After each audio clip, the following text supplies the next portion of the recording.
Ladies and gentlemen, you're watching the Yes Network, the home of champions.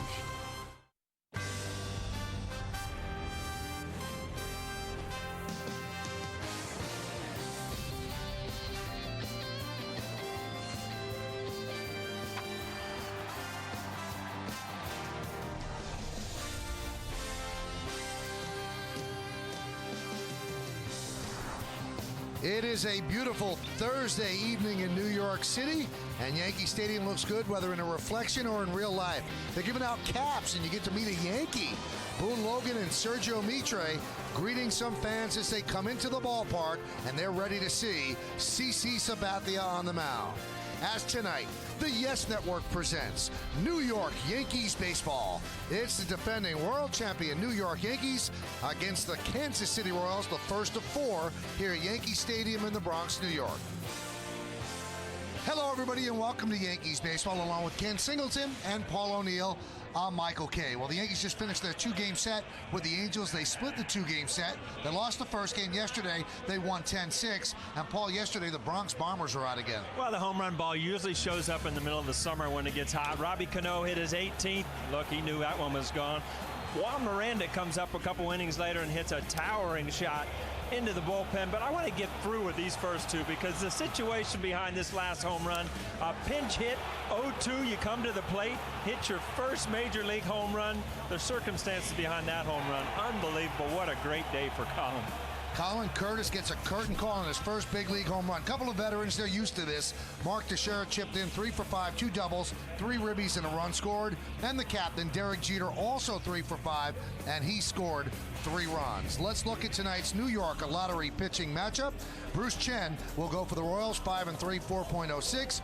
And CC Sabathia for the Yankees, 12-3, 3.13. And Sabathia started the second half of the season on Friday, Kenny. Yes, he did, and he had a pretty good start. CC kept the Yankees in the ballgame, although he came in with a stretch of 8 consecutive victories. That stretch was broken, but he did keep the Yankees in the ballgame. He came away with a no decision, only 1 strikeout. He got some great defensive help. Curtis Granderson makes the play in center field. Also some good play in the infield. This is Alex Rodriguez starting a sharp double play around the horn. CC with a no decision, but the Yankees won the ball game. Well, the Yankee organization suffered another loss yesterday. Ralph Houk passed away, their longtime manager. We'll take a look at the... Presenting the Cadillac Summer's Best sales event. A fantastic opportunity to get a great offer on a new Cadillac CTS sports sedan, the most acclaimed vehicle in its class, and a Car and Driver 10 Best, 3rd year in a row. Summer brings out the best in all of us, so now's the perfect time to get behind the wheel of a brand new Cadillac. Visit your Tri-State Cadillac dealer or CadillacTriState.com for this attractive offer. When my mother reached the end of her life, I wanted the best for her. It was important to us that her life be fully honored and that she be given the respect and dignity she deserved. The details of her funeral seemed overwhelming, but Sinai Chapels helped us through every step of the process. Sinai Chapel's staff was compassionate and professional, and they made my mother's ceremony a sacred celebration of her life. The incredible support that Sinai Chapels provided to us will never be forgotten. Dish Network claims they have the same TV as DirecTV for less. What Dish doesn't tell you is that if you're one of the millions who love AMC, BET, Hallmark, or MSNBC, you won't get them with Dish Network's basic package. In fact, you won't get any of these 42 channels.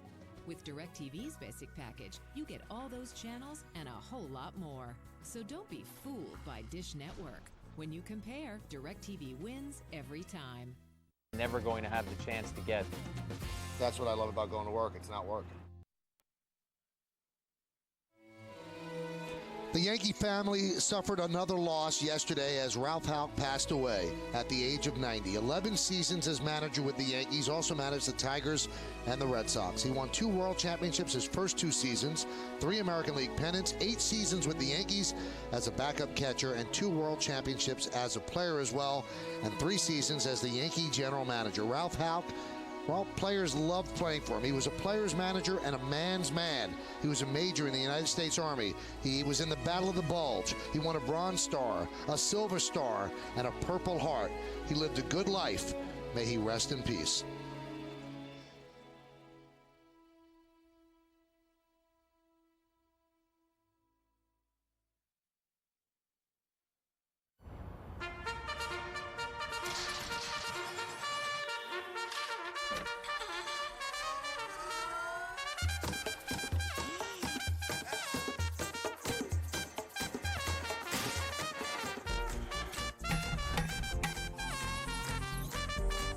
Reviving the economy means reinventing the way we do business. Here's to the owners showing us the way.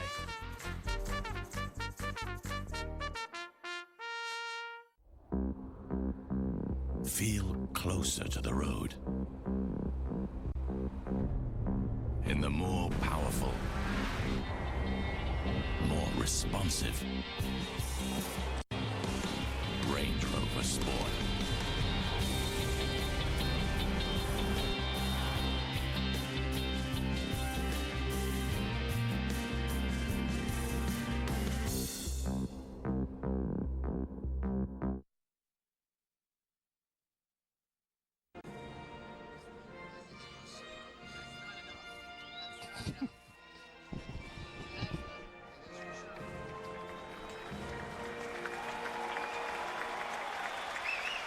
Yankees baseball on Yes is brought to you in part by McDonald's. Head to McDonald's for a refreshing large sweet tea on the dollar menu. Price and participation may vary. By Salt in theaters tomorrow. And by Avis, the official rental car company of the New York Yankees. Beautiful night here in New York City. CC Sabathia, who just turned 30, will make his first start as a 30-year-old. He turned 30 yesterday, so happy birthday belatedly to Sabathia. And the Royals are trying to make it a miserable birthday celebration, and this is their starting lineup that they are going to send up against the big Yankee left-hander, and it's presented by our good friends at Lexus. Don't let the Royals record fool you. They can hit. Scott Pasednik's in left field, he'll lead off. Batting second and catching, Jason Kendall. David DeJesus, the kid from Rutgers, he's on fire. He's in center field, he'll bat third. Batting fourth and playing first base, Billy Butler. Jose Guillen, the DH, is going to bat fifth. Batting sixth and playing third base, Wilson Betemit. Mike Aviles, the second baseman, will bat seventh. Batting eighth and playing right field, Willie Bloomquist. And Yuniesky Betancourt, the shortstop, will bat ninth. CC Sabathia on the mound tonight for the Yankees. In his career, he is 15-10 against the Kansas City Royals. Let's look at his season numbers. This will be start number 21. His record is 12-3, tied for the league lead in victories. Good ERA. You can see the innings pitched, the hits allowed, walks, strikeouts. Opponents hitting just .232. Let's check out our scouting report on CC Sabathia for this evening. Perfect 10. CC in his last 10 starts is 8-0, and he's really pitched very well in this stretch of the season for the Yankees. Sweet 16, his last 16 starts here at Yankee Stadium, he hasn't lost. He is 11-0 in his last 16 starts going back to last year at the stadium, and 138 innings pitched. That is second in the league, only to Felix Hernandez of the Seattle Mariners. I mean, depth scouting report. You know, good job, man. Thank you. I dig this up. You know, it takes about an hour. Perfect 10. I was ready to hear the answer to that one. Wait a bit. Is his scouting report, are they better than the ones Ryan writes for you? There it is. Man, they thought I was really good. I haven't even had a pitch yet, man. Pasednik is ready, and CC is ready, and let's do it here in the Bronx as the veteran lefty deals. There's a strike, and we're underway. Oh, we've already been underway. Yeah. I can see that already. All right, it's on now.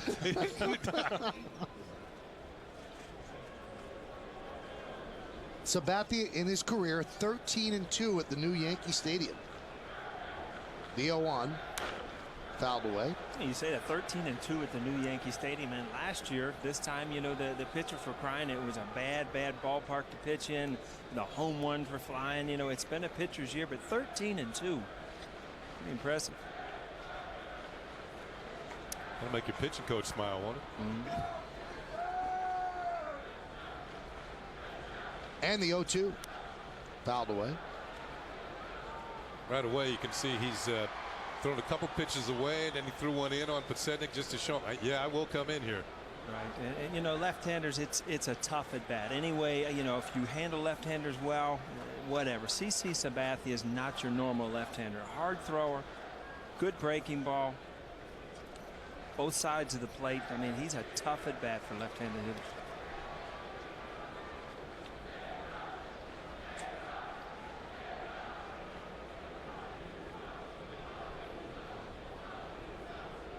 Beginning of a 4-game set between the Yankees and the Royals.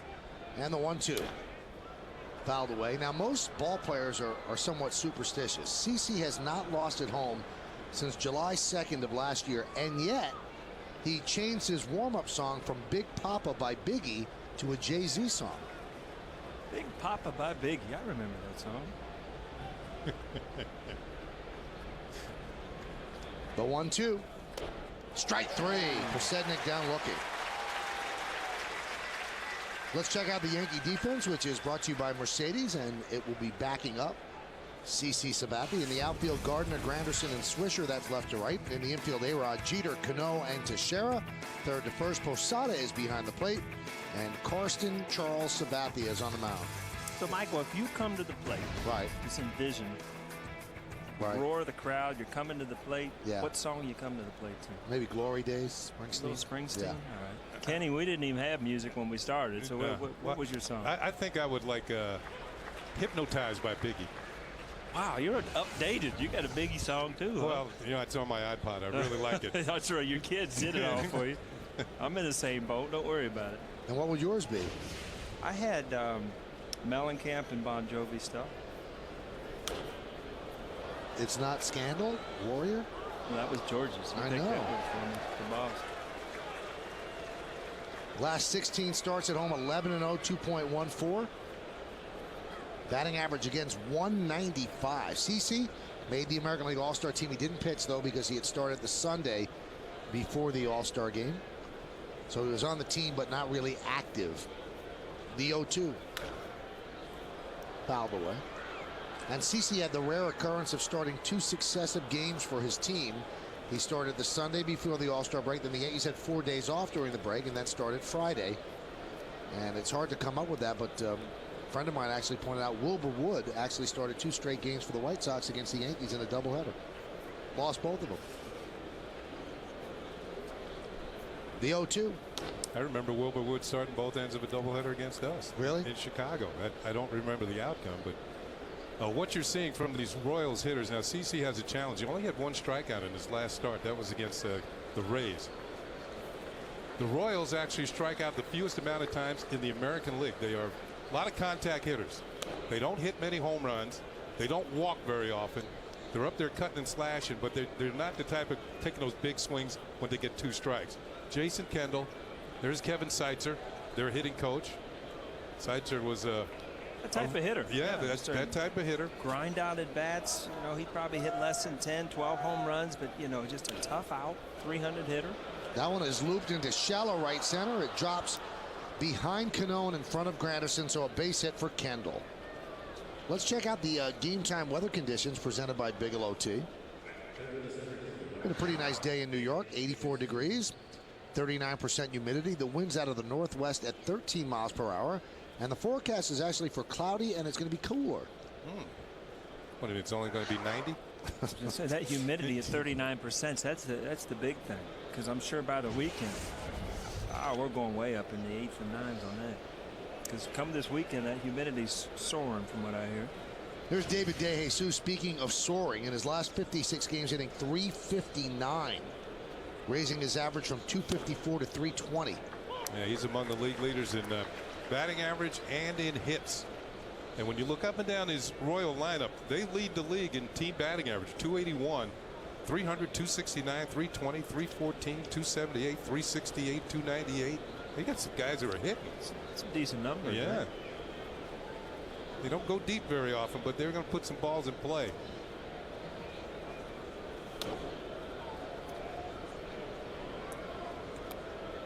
Yeah, Kevin Seitzer, we saw him, the hitting coach, his first year in the big leagues, 207 hits. Now, he was Rookie of the Year. Yeah, he was. Yeah. No, I think he finished second. Oh, he did? I don't know who finished first, but well, Ryan will tell you here in a minute, believe me. 207 hits your first year in the big leagues.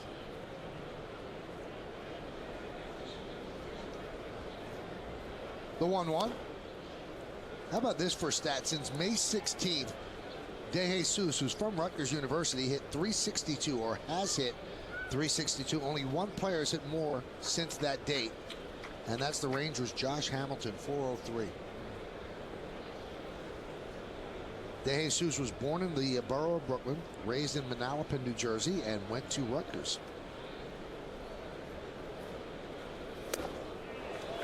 Where's Manalapan?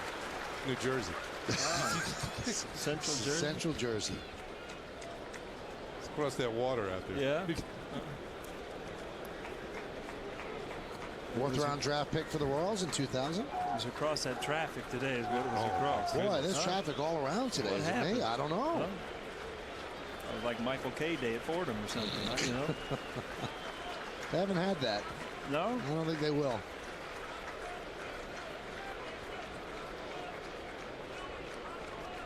The 2-2. Boy, they are making Sabathia work. You know, you talk about not striking out. I mean, that's a tough pitch. I mean, you're 2-2 and a pretty good breaking ball. That's just being comfortable with the 2-strike count as a hitter. And, you know, you can't stress enough with Kevin Seitzer, we're looking at to get that mindset in your hitters, not to be afraid to be in counts with 2 strikes, to realize that, you know, you can still put the ball in play, still be patient, have good swings.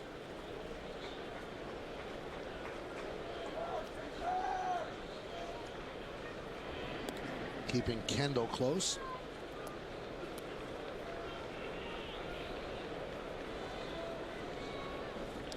You mentioned that Seitzer was second in Rookie of the Year. Mark McGwire was first. Yeah. Big name. Yeah, big 87. Name.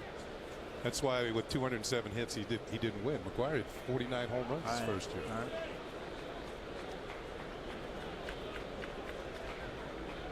The 2-2. Driven to right field. Swisher is there, and he'll put it away for the second out. IOTV offers you incredible HD picture and sound. HD is free with IOTV, the official HD service provider of Yankees baseball on Yes.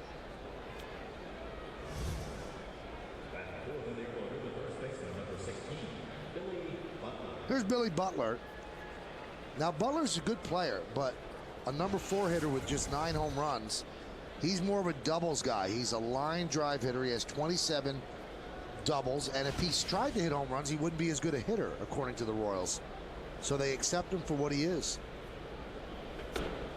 You know, we had a Hal Morris, who I played with in Cincinnati, kind of the same hitter, actually. You know, he fought for the batting championship a couple years, but, you know, didn't have a lot of run production as a first baseman. So, you know, as an organization, you've got to fill in somewhere else. I mean, your second baseman, your center fielder, left fielder, somewhere, you've got to get power numbers from somewhere if your first baseman is not going to drive in a lot of runs and hit a lot of home runs. Runner goes, and the perfect hit and run. Cano was covering the ball through the vacated hole. Moving to third is Kendall, and Butler picks himself up a single.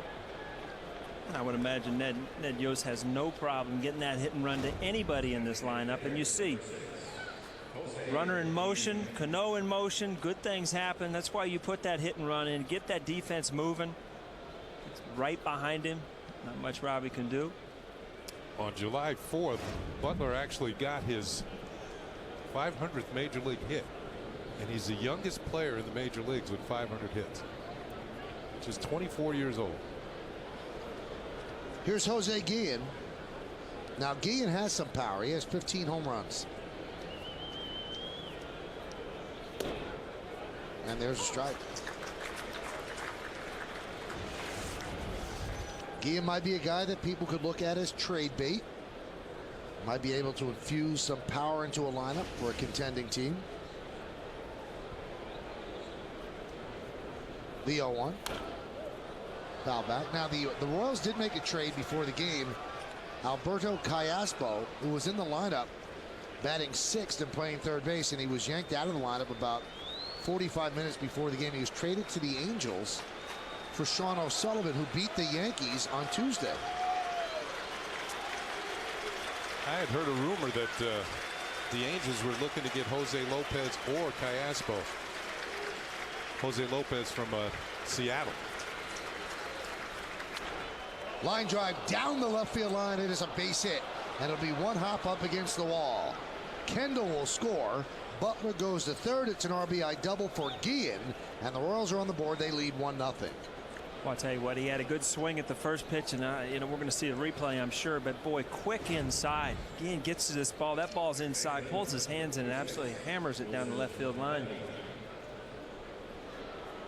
I don't know if he's gimping a little bit, but he didn't run too well. Sure double. Good piece of hitting. Michael, you remember when Callaspo first came up, he played second base for the Royals, and the feeling is he's a better third baseman, and that's what the Angels were looking for because was it Brandon Wood? Brandon Wood didn't play well at all. Here's Wilson Betemeet. Yankees familiar with Betemeet. He did not do well with them, but they turned him into Nick Swisher, which turned out to be a great deal for the Yankees. Yeah, Betemeet hit a home run his first time up for the Yankees, and then it was kind of all downhill. Hot shot and past the diving A-Rod and down the left field line. That's going to score 2. Betemeet goes for 2, and the throw is in time. I don't know, did Guillen? I'm telling you, he didn't score, no. And they're saying that Guillen did not score. A good pickup by O'Neill. Guillen was not running hard enough, so he was not past home plate when this tag was made. And the runner actually was safe at second base. 2-run score on 4 hits, and the Yankees coming to bat. Want to learn how to play golf? Play with old guys. These raisins put it down the middle every time. Hybrid, baby. Hold this. They used to take our money, but ever since Terry here slowed down my swing, I've adjusted to a more mature game. And I'm taking back some of that cheese. 156. Oh, yeah. Minions assemble. Okay. Despicable Me is the #1 comedy in America. It's brilliantly hilarious, offbeat and original. 4 stars. The year's coolest animated comedy. Looking good, Kevin. How's the family? Good? All right. Is the funniest movie of the summer. Apparently, it's a big deal. Despicable Me. Rated PG. The 2009 New York Yankees are world champions. Come out to Yankee Stadium in 2010 to see the 27-time world champion New York Yankees in action. Don't miss Umbrella Day on Sunday, July 25th, when the Yankees take on the Royals. The first 18,000 fans, 21 and older, will receive a Yankees umbrella, courtesy of J&R Music and Computer World. In 2010, come home to Yankee Stadium, the home of champions. Sabathia, a shaky top of the first inning, but helped out by a little lack of hustle by Jose Guillen, Paul. You know, Jose Guillen didn't look like he was running well when he hit his double. But, you know, Betemeet drills one down the line, and you could tell Brett Gardner going, he's kind of limping in, but good call by the home play umpire. He did not score. Now we're going to check out the slow-mo. The yes slow, super slow-mo is pretty close there. I think he's out. IOTV HD super shot. Good calls all around. Eric Cooper, the home plate umpire, that was a great call. And he immediately signaled up to the press box that the run did not score. So it scored a single and RBI, and he's outstretching 7-4. So an eventful top of the first. Bruce Chen gets himself 2 runs, and Derek Jeter, the captain, will lead off. And there's a strike. And you'll see Cooper turn around and say, nope, he did not score. Yeah, Guillen's struggling a little bit. You can tell, I mean, he's a DH, so you won't see it defensively, but he's not running well. And, you know, it's hard for Betemeet. You know, you're aggressive. You got to know who's running ahead of you, but it's hard to realize that a guy can't score on a, you know, a long single it became, but well, he's trying to get in scoring position with 2 outs. Yeah, I mean, as a hitter, you drill the ball down the line, your first instinct is to try to run it into a double. Again, you know, you saw some good at-bats from the Royals in the first inning. CC Sabathia is going to be in for a challenge tonight, get some outs. Jeter punches it through, but grabbed there by Aviles, and Jeter gets a base hit. That is a nice play by the second baseman to keep it out of the outfield, but Jeter with an infield single. Let's look at tonight's Yankees starting lineup, presented by Lexus. You already saw Jeter. Nick Swisher's in right. Mark Teixeira's at first. Alex Rodriguez at third baseman cleans up. Batting fifth and playing second, Cano. Posada will catch. Timms will DH. Curtis Granderson in center field, and Brett Gardner, the left fielder, will bat ninth. Check out the numbers on Bruce Chen, veteran left-hander. 5-3, pretty good record. Decent ERA. Less than a hit per inning. And let's check out the scouting report on Bruce Chen. A well-traveled left-hander. He's a lot of them out there, isn't he? He's pitched for 10 different teams. He's got a very good curveball, and against the Yankees, he's pitched 52 innings. He's given up 17 home runs to the Yankees in 52 innings. Kenny, you've seen a lot more than Chen over the years, but to me, it looks like he's changed his arm angle a little bit. It looks like he's a little sidearm more than he used to. He was a young phenom with Atlanta earlier, right? Came up with the good pitchers of those days. He's from Panama.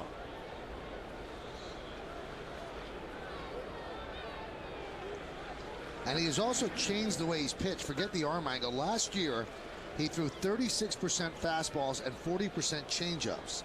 This year, he's thrown 55% fastballs and 11% changeups.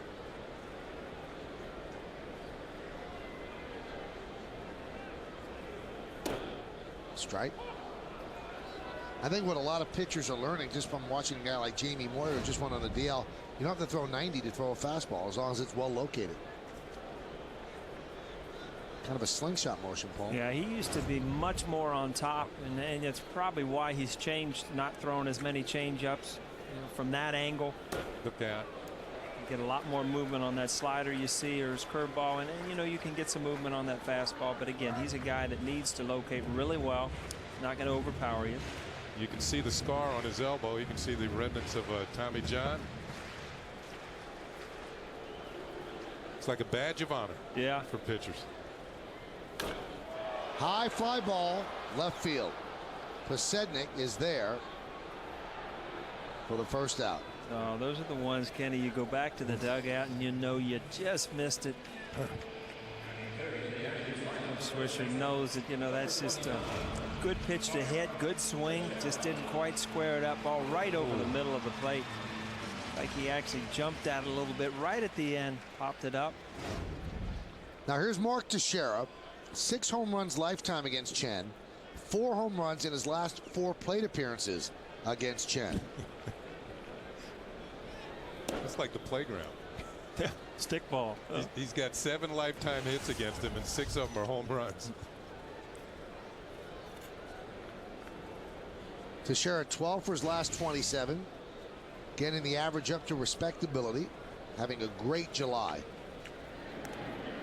Like, Paul, when you pitch to your kids in the backyard and they just hit home runs off you. Oh, yeah. I was the youngest of 5 of us, so I was giving up a lot of home runs. A lot of tears, a lot of home runs in home run derby at the O'Neill household.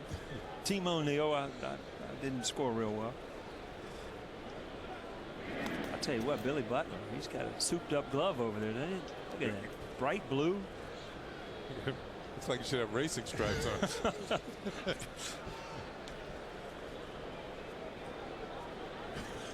That's team colors right there, isn't it?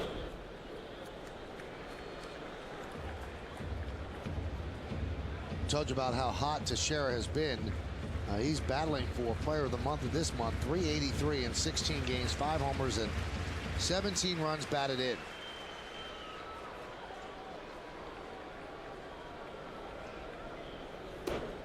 Story in the paper today that hitting coach Kevin Long has liked Teixeira's right-handed swing all year.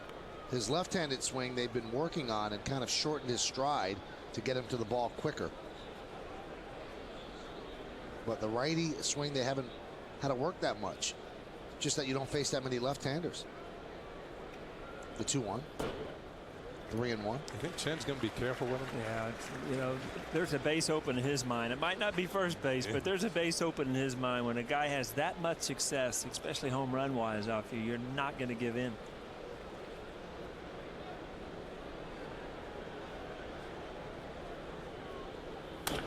That one is drilled to left field. Posednik back, it's over his head. 1 hop up against the wall.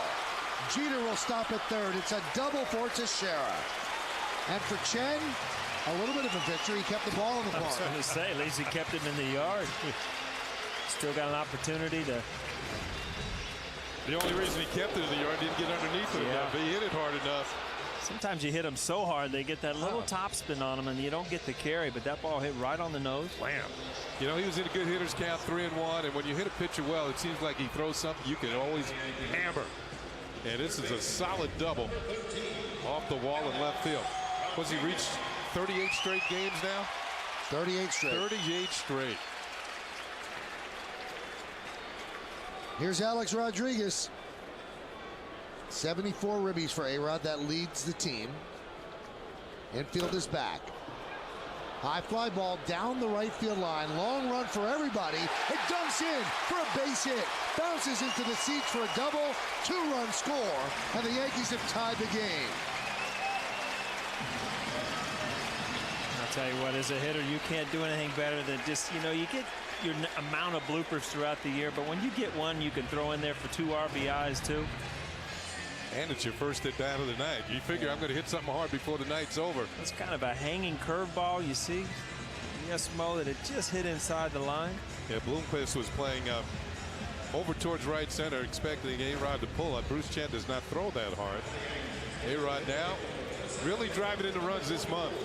22 RBIs in 17 games in July. So he now has 76 on the season. And he knows those don't make the highlight reel, but they still make the stat sheet. So Bruce Chen promptly gives back the 2 that he was given. And that'll bring up Cano.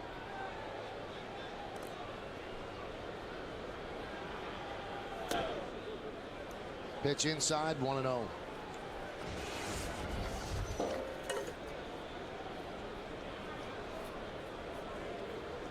Might as well keep those numbers up. Those are great numbers. Any way you look at it. 333, 18 home runs this time of the year.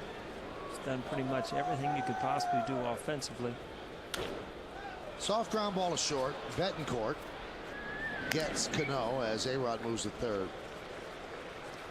Why don't we check out the entire Kansas City Royals defense, brought to you by Mercedes. In the outfield for Sednick, De Jesus, and Bloomquist. De Jesus has gone 240 straight games without an error. In the infield, Betancourt, Aviles, Butler, and Kendall behind the plate. Chen is on the mound.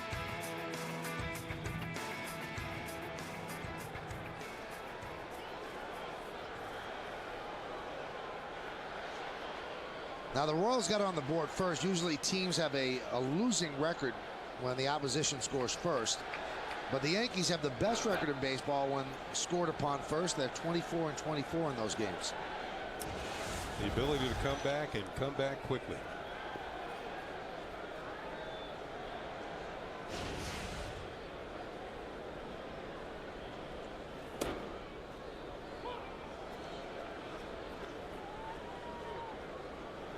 Paul, you were talking about the Chen pitch for the Braves first. Braves, Philadelphia, the Mets, Montreal, Cincinnati, Houston, Boston, Baltimore, Texas, now KC.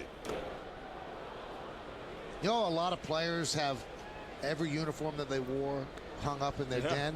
I mean, there's not room for him to move in that den. Say that den better be a basement. You need a lot of wall space for that one. Chen's den.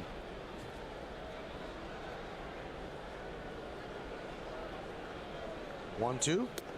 Only 2 other pitchers have pitched for more major league teams. Active or ever? Mike Morgan and Ronnie Vallone both pitched for 12 teams. I couldn't imagine playing for 12 different teams. You can? Betancourt charges, and with that he will answer, get I'm glad there was 2 outs, right? But the Yankees come back. They tie the score. 2 runs on 3 hits and 1 man left. We played 1. It's 2-2 on Yes. Want to learn about Hyundai's quality? Ask an expert. Want to find out about our prices? Let everyday drivers tell you. Uncensored. This car is awesome. Good price, too. The price point is phenomenal. The price is wonderful. On all of their cars. Perfect. And you wanted a Honda. Great cars, great prices. Of course, the Accent also comes with Hyundai Assurance, including America's best warranty. Get special financing. furniture stores like to sell furniture. They might even try to sell you a mattress. But what does a furniture store know about sleep? Not a lot. At Sleepy's, we sell mattresses, and a lot of them. We understand the importance of sleep and how important the right mattress is for you. Don't trust something as important as sleep to someone who wants to sell you one of these. Trust your sleep to a professional, only at Sleepy's. You wouldn't send a kid with a garden hose to put out a 5-alarm fire. So when you get hit by bed bugs, stop kidding around. Call Bell Environmental, the experts you can trust. Roscoe, our bed bug sniffing dog, will find the problem, and our instant freeze will fix it. Bell Environmental treats your home or office without harmful chemicals or damage to your belongings. Safe and thorough. That's Bell Environmental, the professionals you can trust. If you or a loved one suffers from mesothelioma or lung cancer from asbestos exposure, choosing the right lawyer may be just as important as choosing the right doctor. You want a law firm with the knowledge and experience in asbestos litigation to build a solid and winning case. We personally handle each client's case, and we don't send it off to another law firm. Call 1-800-MESO-LAW for your free mesothelioma guide with 2 DVDs and over 100 pages of legal and medical information. New episodes every week, only on Yes. Hey, it's time for the Toyota text poll. Tonight's question is, what is the most memorable moment in Yankees-Royals history? You can text your vote to 58772. Standard text messaging rates apply. And your choices we will give you in a moment. Here's Mike Aviles. One of them's got to be the Brett Goose thing, right? Well, Alex Rodriguez's 500th home run. I don't think that's the one. Chris Chambliss' walk-off against Mark Littell. That's big. That's big. And the Pine Tar game. Yeah. There are so many of those moments, though. I mean, there's one where Brett and Nettles had a real fist fight. Yeah. That was in the playoffs, wasn't it? Yeah, I think that Nettles kicked Brett in the face. Didn't Hal McRae go in real hard at second base? Willie Randolph, That's another big moment. It was a big moment for Willie. Yeah, he still walked off the field. Oh, you talk about Hal McRae to Willie, and he still scowls. He's not happy with that. Aviles, a kid from New York City, a .298 average. Speaking of second baseman, Willie Randolph was one of the premier second basemen of that time, but Frank White is here tonight. I think he's doing the game for the Royals on TV. He and Willie Randolph took more hits away from me than any two players. This guy's just a bug you. Man, they were too good. Nobody could take that hit away as Aviles lines one to right field. As if you need some video evidence, this is the Chambliss home run against Mark Littell. Now, the reason this is so big, Yankee fans might be a little bit spoiled, but when he hit this home run in '76, that put them in the World Series for the first time in 12 years. It was an amazing moment, and the Yankees ended up getting swept by the Cincinnati Reds. But just an amazing moment in Yankee Stadium history. And there's Frank White. Along with Ryan Lefevre. Yeah. Frank won 8 Gold Gloves. And I bet you got 7 of them because of me. Chico Lynn. Remember Chico Lynn? Yeah, Chico from the Pirates. That's the guy that used to kill me. And he would play me in right center, and I would just hit it at him every time. Like little Spider-Man out there throwing you out from short right field. And that probably pleased you to no end. Used to drive you crazy. Frank White actually went to 5 All-Star games. His number's retired. In Kansas City, number 20.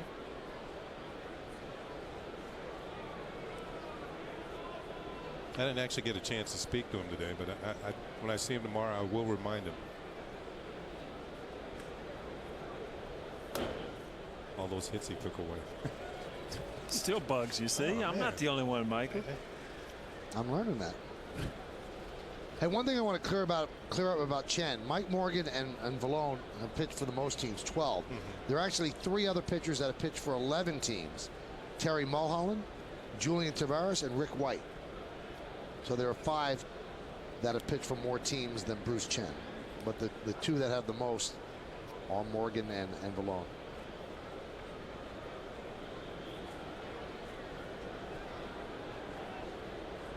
Morgan pitched for the Yankees. Yes, he did. They did. So did Vallone.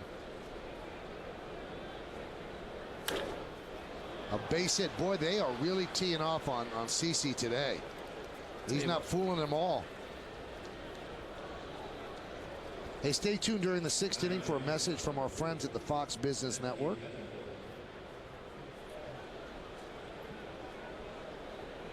Paul, what do you think he's doing wrong? Well, I think guys are battling. I think the pitches, you know, if he's getting a 5-pitch count, he's making one mistake and they're putting in play hard. And right now they're finding holes. And, you know, he got a big break in the first inning getting out of that jam with, you know, Badamit being thrown out at second base. But, you know, going into the game, you knew you were going to have some guys that would put the ball in play. And, you know, if you hit the ball hard and you find holes, it can be a tough night for a pitcher. Here's Yuniesky Betancourt. See if Ned Yost is thinking bunt here. Nope. Lofts that one into right center. Granderson got a good jump. He runs it down for the first out. And then fires a strong throw to A-Rod. Maybe one reason they didn't bunt there is because everybody's hitting the ball so well. You know, let him swing. If this plays out, you know, you're going to have a lot of hits. And, you know, usually the last team to hit ends up winning. So the Yankees are on a good note there. But, I mean, offensively, both teams have come out of the gate swinging the bats. Ned Yost, of course, was manager of the Brewers for a number of years. Kind of built that franchise up and then replaced by Dale Swain for the stretch run, and they put together a great stretch run. And CC pitched for Dale Swain and Ned Yost, and they ended up making the playoffs where they lost to the Phillies. That's when CC was pitching like every 4th day. And that told baseball people a lot about Sabathia, because he was going to be a free agent at the end of the year, and he was pitching on 3 days rest for the last 3 starts of the season because they needed to win every game. And his agent said, you know, you really shouldn't do this. You get hurt. He says, no, I've got to win for this team. Right. And you know, his stock rose. I mean, he was a premier pitcher to start with, but his stock rose after that stretch. No doubt about it. Ned Yost took over this team on May 13th when they fired Trey Hillman.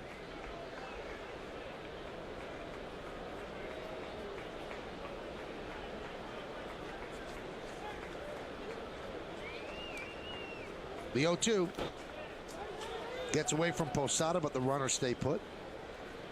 Now, CC gave up 2 runs in the first inning. Significant for this reason. That's more than he's allowed in 5 of his last 6 starts all game. That's how unusual what's happening in front of us is. See a lot of young teams. I mean, you're behind in the count. You'll see strikeouts on pitches like that, and you'll notice the Royals hitters with 2 strikes. I mean, they're putting together really good at bats. You know, they're waiting to get pitches to hit. Grounded up the middle and past Jeter into center field. Aviles will score. Stopping at second is Bloomquist, and Posednik picks up an RBI single to give the Royals a 3-2 lead. That seemed like it was moving in slow motion and looked like a sure thing that Jeter would get to it, but didn't. Yeah, I thought there was going to be at least a force at second base. Ball's hit fairly hard underneath the glove of CC and then off the glove of Jeter and into center field. Looked like he was timing his dive to come up with it, and the ball hopped up over the glove as Jeter's looking at it on its way into center field. Here's Jason Kendall. Kendall actually caught CC with Milwaukee that year. Pitches high, but a strike. CC's numbers with the Brewers that season in 17 starts after being traded by the Indians, 11-2 with a 1.65 ERA. So in other words, they wouldn't have made the playoffs without it. You know, Jason Kendall, remember him with the Pittsburgh Pirates. He was actually a leadoff hitter for a while. He used to steal some bases, had some will. Never had a lot of power for a catcher, but you know, he was a good hit and run guy. Choked up, slapped the ball around, and you don't see that from the catcher's position very often. But Kenny, we were talking before the game how many career games he has as a catcher, so he's been around a long time with this type of game. He's incredibly durable. He's the only catcher in the majors to make at least 140 starts in each of his last 8 seasons. Let's see the bad hop, and it's a bad hop because it hit off Jeter's bare hand as he was diving. All right.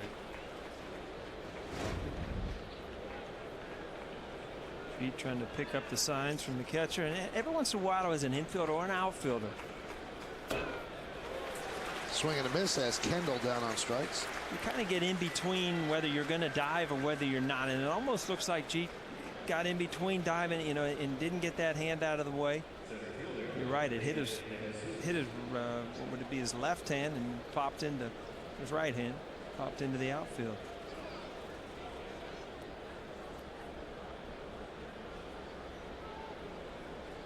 Jeter directed some traffic, has some Yankee Stadium on his uniform. And here's De Jesus. I don't know if it's possible from right field, Paul, but can you see the catcher signs from out there? No. Could Bernie see it from center? Yeah, but Bernie probably wasn't watching. I mean, Bernie would position himself because of the scouting reports, and I think you might be able to pick up. But I know as a first baseman, Tino would. Obviously, your middle infielders have to know. And as an outfielder, you can usually play off your middle infielders. You see him step one way or the other. You kind of know if it's off speed or a fastball. Sometimes your infielders will let you know if it's going to be an off-speed pitch in the outfield.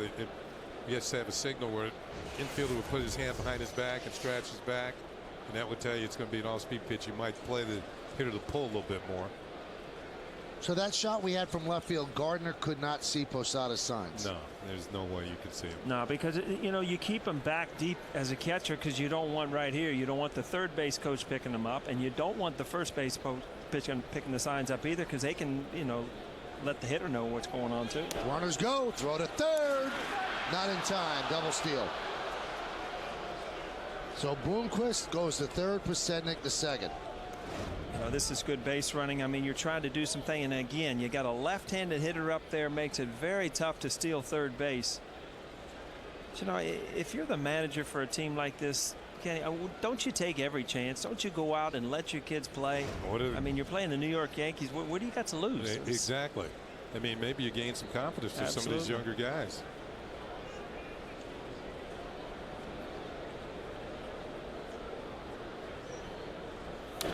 I'm not so sure they did that on their own, because Pasednik was right in line with it. It's almost as if they had the sign. If you get the jump, you go ahead. Get another runner in the scoring position. You know, as a hitter, if you see those guys in motion, it's almost you lock up. You want to see that stolen base. Much easier to hit two men in scoring position. You know, really dig in as a hitter to try to drive in a couple runs.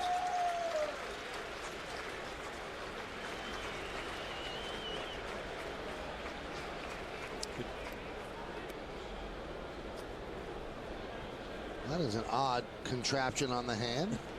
Yeah, no, it's not that cold out here. Yeah, every once in a while, you know, you as a base runner, you know, you'll flare your hands out as you slide, or even if you're a head first diver, you know, you can bang up those hands, and it's just kind of a reminder. That's more than a reminder. That's. Well, he's among the league leaders in stolen bases, so maybe just from jamming a finger into a bag. Swing and a miss. David De Jesus down on strikes. Well, one more run on 3 hits and 2 men left. We go to the bottom of the second. 3-2 KC.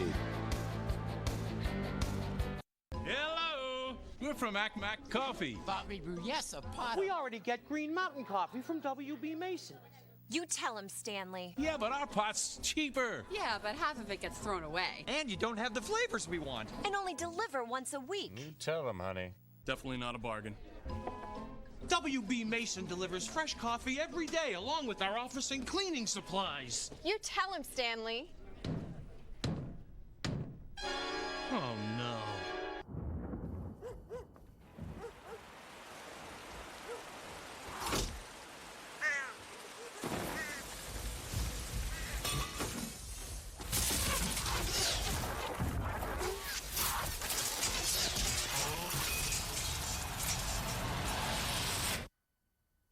After battling the elements for 128 years, our wood stains can handle pretty much anything.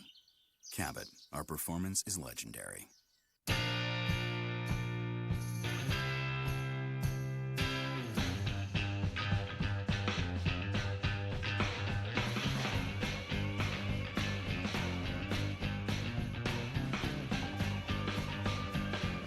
Like summer, it's here, but not forever.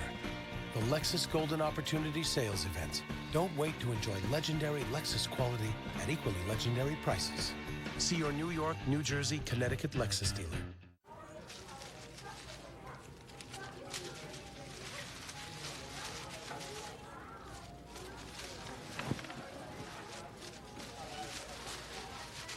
What are you doing, man? What? Summer what? Summer's here, and McDonald's is on the way. So grab a new Angus snack wrap in deluxe, mushroom and Swiss, or bacon and cheese, each just $1.99.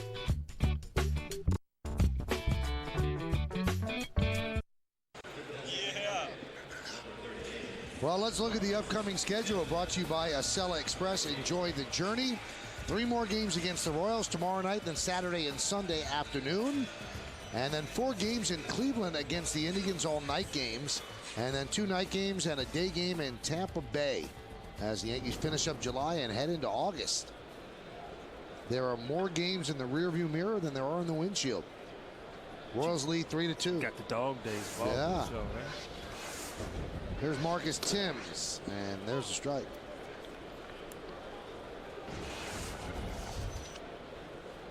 Thames had put together a pretty nice year, limited playing time. But when he comes in there, he usually makes a contribution. Got off to a very strong start.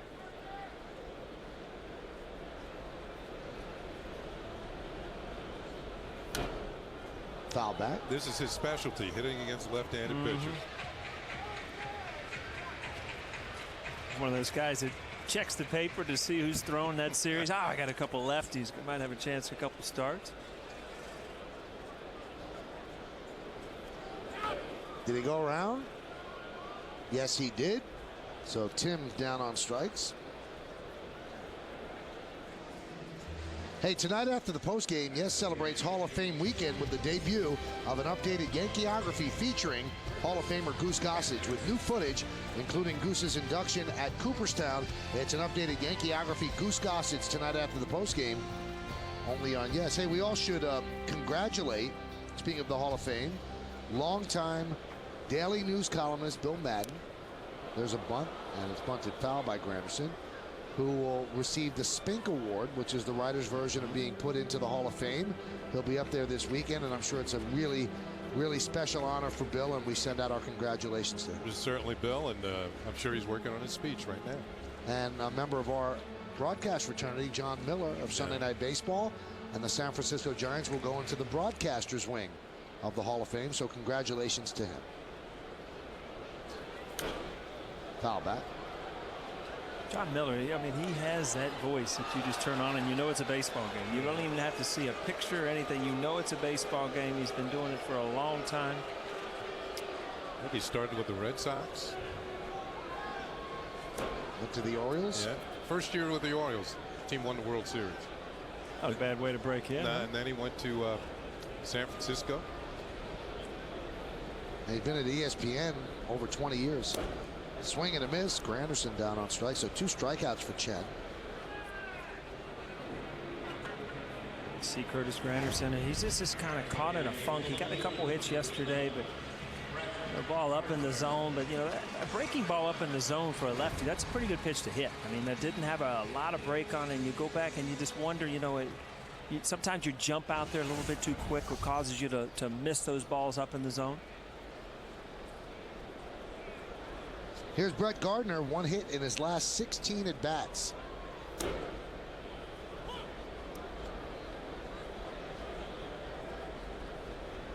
think Chen would fall into that category. Soft tossing lefty. Crafty. It's that word tossing, soft tossing, hard throwing. You know, if you hear this is a soft tosser, you feel you're going to see some changeups, some breaking balls.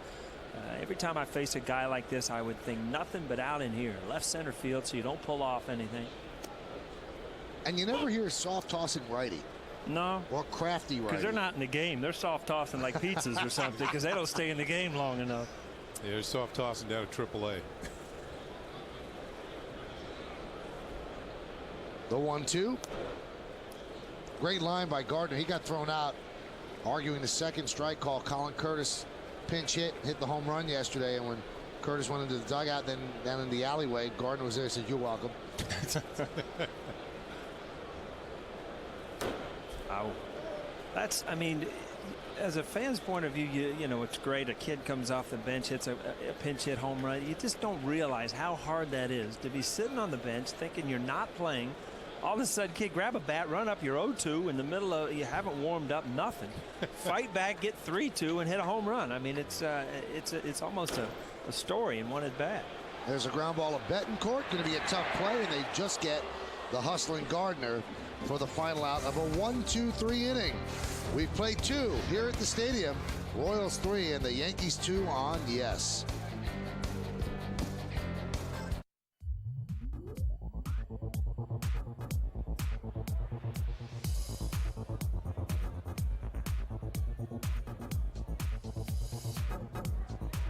During the Honda clearance event, you can save on any Civic, the most durable, longest-lasting car in its class. These offers are the only thing from Honda that won't last.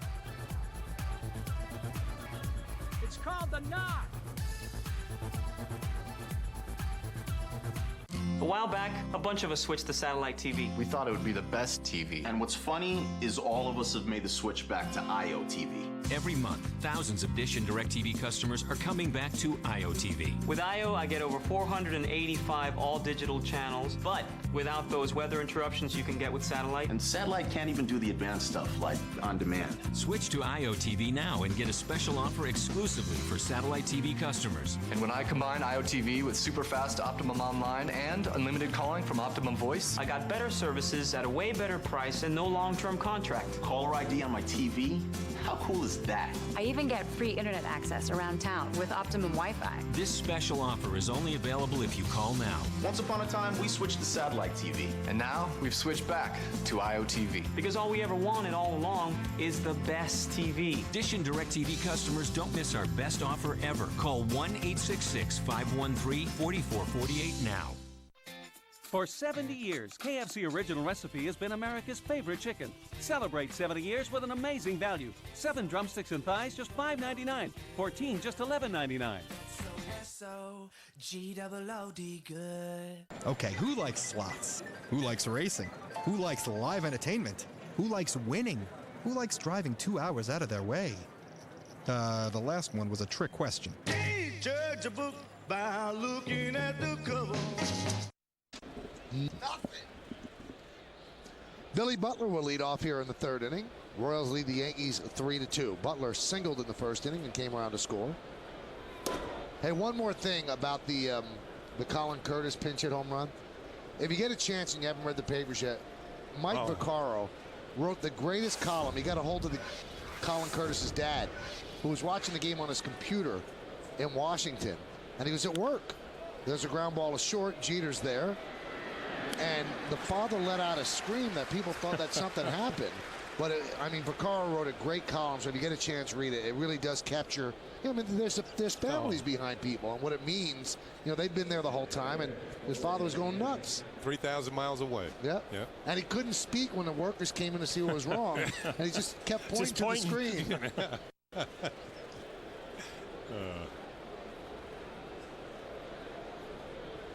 Oh, we were there when we saw his dad get when he got his first major league hit. He couldn't speak that night either. You know, that's a story in baseball that's never going to change. It's always been there. You know, when kids come up, they get their first hits, their first home runs, and you know, this day and age with everything on television, I mean, you see the reactions of the families, and you know, that's one thing. That first hit, first home run is never going to change. Big thrill. Now, you guys, both of your dads played huge roles in your becoming baseball. What did it mean to them that you became baseball players? You know, I could not wait to get home the night I got my first hit to call my father, because you're right. They have big parts of your career coaching through Little League, and you're almost as happy as for them as you are for yourself. The 1-2. Grounded softly to Jeter, and Guillen is out for the second out. And this is what Colin's dad was watching on his computer yesterday. 3-2 pitch. Lined into the seats, and that was the home run to really put the game to bed for the Yankees. A 3-run shot. as they went on to win it. They scored 10-6. 4 for 8 as a pinch hitter with 6 runs batted in. Yeah, he's been awesome off the bench. Now, Kenny, your dad made you a switch hitter, right? Yeah, kind of. You know, I if you want to really know the story, it was Mickey Mantle who made the switch hitter. You know, watching Mickey on TV. But my dad got to see my first major league hit, my first major league home run, because it came in the same game on TV. The game was in Montreal, and he was at home watching here in New York. And he was probably pointing at the screen. He couldn't say anything.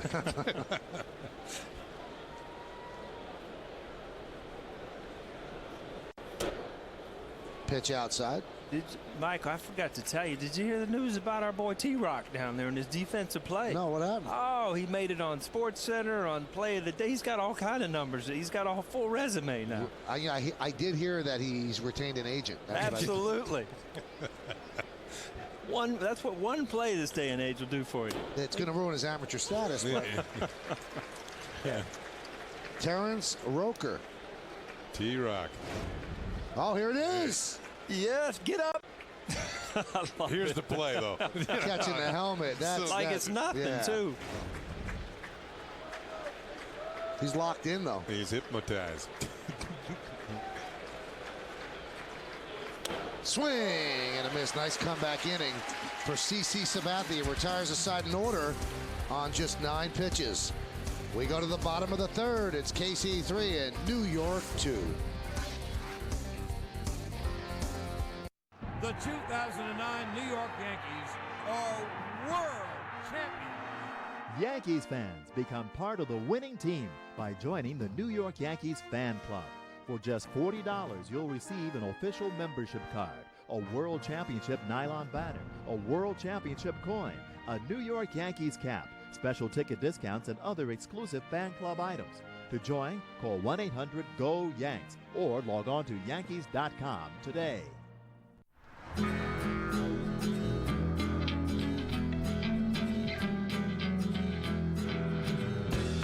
The new 2010 Land Rover LR4. How does drinking Evian make you feel? Come on, I said the hip hop, the hip it to the hip hip. How you don't stop the rocket to the bang bang boogie. Say up jump the boogie to the rhythm of the boogie to beat. Bang bang the boogie to the boogie, the up jump the boogie to the bang bang boogie. Let's rock. You don't stop. Rock the bit that'll make your body rock.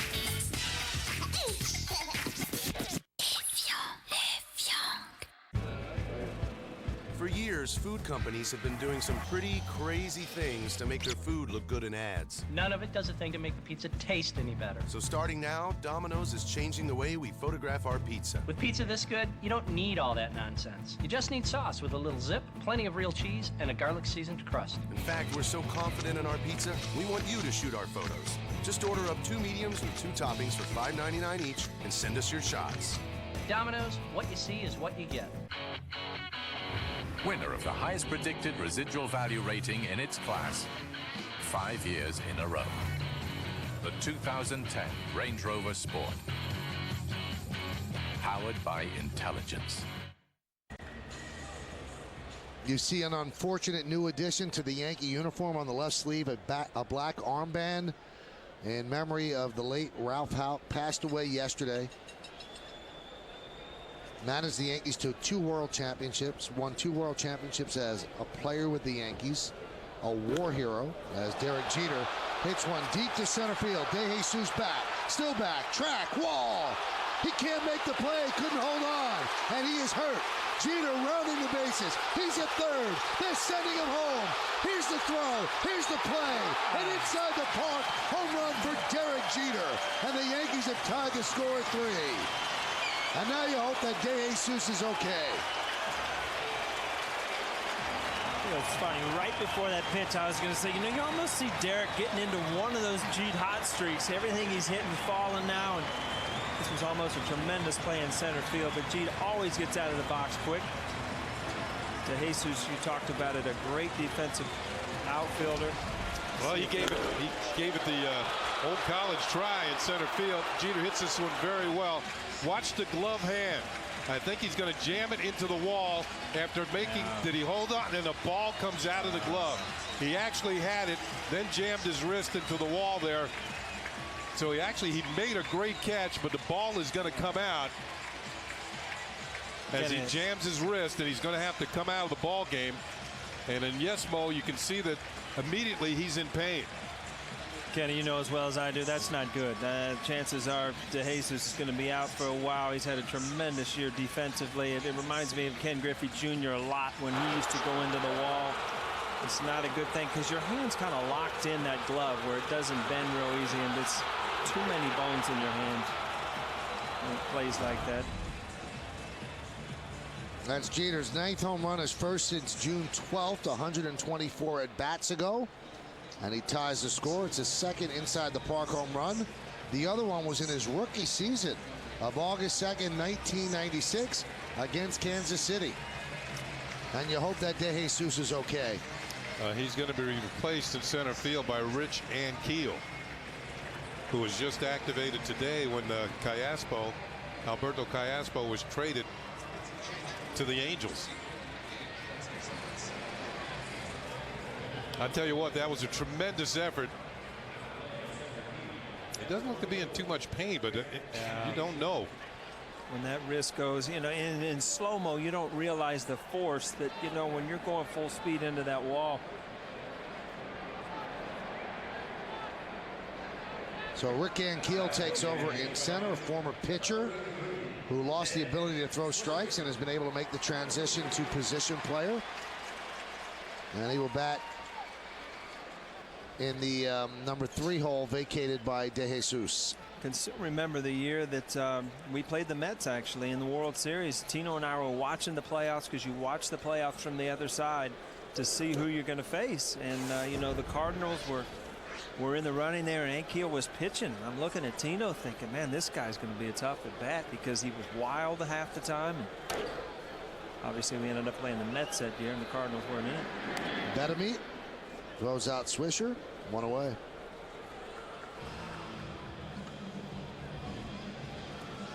Michael, you were talking about Ralph Howe managing the Yankees in 2 World Championships. His first 2 seasons as a manager, 61 and 62, the Yankees had actually fired Casey Stengel for basically losing the World Series in 1960. And the Yankees, that was the first year that they played a 162-game schedule in 1961. And of course, Maris and Mantle waged that battle for the home run championship and the break Babe Ruth's record, which Maris eventually did. But that Yankee team was 109 and 53 in 1961. They had that was a team that kind of made me want to be a baseball player. They had a great team. Elston Howard hit 348 that year. The Yankees had 5 players with 20 or more home runs. Yogi hit 22. There is Ralph Houk, who passed away. Moose Gowan hit 28. Johnny Blanchard 21. Roger Maris 61, and Mickey Mantle hit 54. That was and they set the record for 240 home runs that year, which stood until the early 2000s. It's a lot of damage for that time, that era of baseball. No DH. Yeah.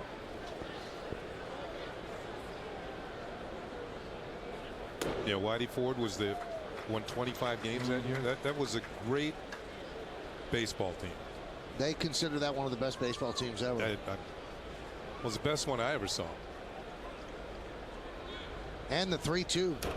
If you look at Houck's career, it was amazing. Backup catcher behind Yogi, a coach under Casey Stengel. He won 2 World Championships as a player.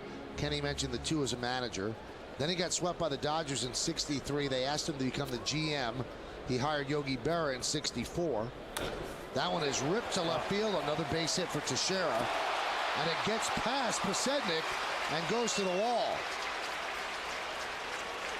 As Teixeira goes to second, we'll see how they score that. I'll tell you, Kenny, every once in a while you see an infielder get eaten up because the ball's hit hard.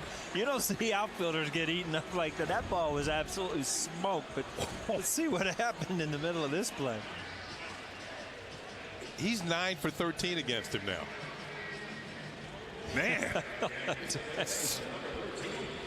like he was playing third base. Yeah. And that's a single and an E7.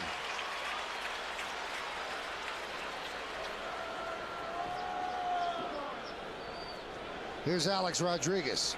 A bloop double for 2 runs in the first inning. Grounded to short, backhanded by Betancourt. The long throw got him. Yankees don't seem like they want me to tell the story of Ralph Houck. But just finishing up, he hired Yogi. Then the Yankee owner said, we want Johnny Keane. And Ralph Houck said that's the toughest thing he ever had to do, was call up Yogi and fire him. They didn't talk for a long time. Johnny Keane got hired. Yankees took a nosedive. Ralph Houck took back over the team and managed the team until 1973. He was actually the first manager that managed under George Steinbrenner. Then he left at the end of that year, become the Tiger manager, and then ended up becoming the Red Sox manager before retiring. But a war hero, Purple Heart, and also on the Bronze and Silver Star. He was at the Battle of the Bulge, and he ended up getting the title of Major, and he actually kept that throughout his big league career, too. They called him the Major. Yeah. And players love playing for the guy.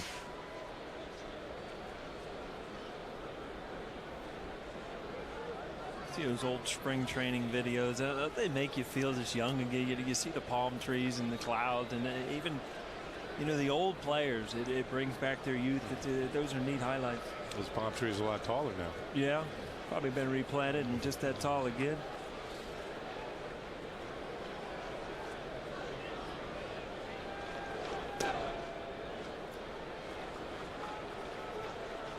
I'll tell you what, there have been some rockets all over this ballpark tonight. For these two teams, batting practice has just continued on into the game. It's just a matter of which pitcher kind of rights himself, and CC's kind of had well, he had a strong inning in the third. And it looked like he picked up a little bit on his velocity on his fastball. Through a couple pitches, 96, got a couple strikeouts. It's almost like he said enough's enough. Yeah, I'll pick it up a little bit early here and try to shut things down. 3-0. And with first base open, they don't intentionally walk Cano, but they don't give him anything to hit. And that'll bring up Posada.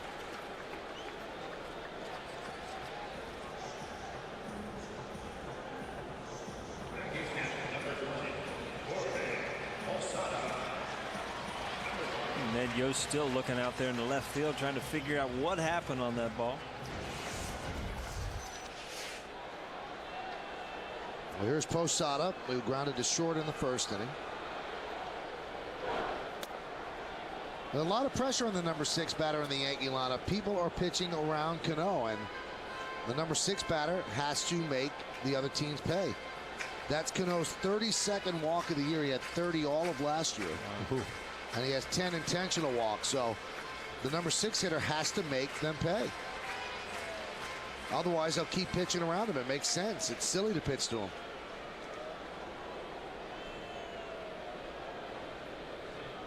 The 1-0. 1-1.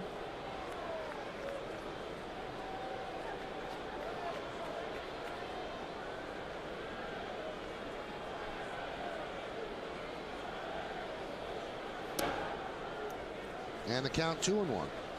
I was watching the screen, watching the game, and I saw the salt. I thought we hit the picture-in-picture button or something. I didn't know what was going on. Angelina Jolie, new movie. And in the business, Paul, we call that an elevator. Yeah. It comes up and then goes down. Oh. I'm going to take the elevator later. It's not going to get me a picture on the screen. Count 3-1. Yankees showing a little more patience with Chen. He doesn't really want to throw the ball over the plate because his stuff is not electric. He wants you to help him get yourself out.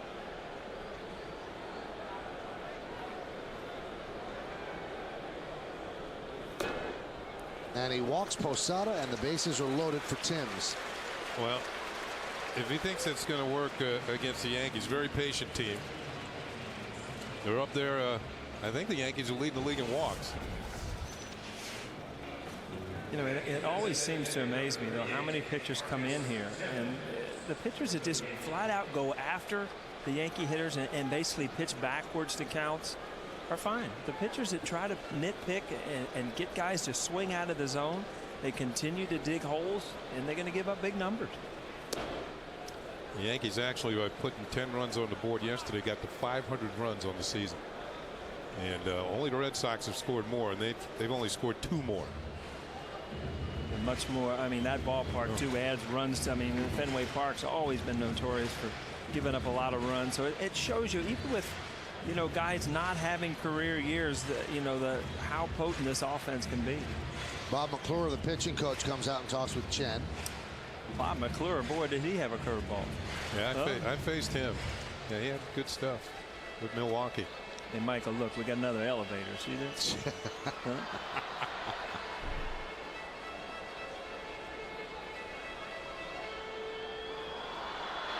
Yankees, by the way, are 3rd in the major leagues in walks. The Rays are 1st, and the Braves are 2nd. See what Timms has done with the bases loaded. Good numbers.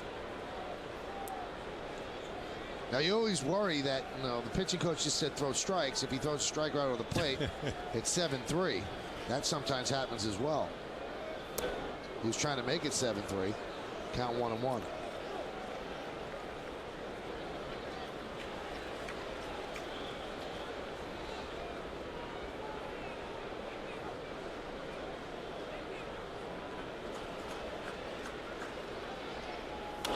Hot shot.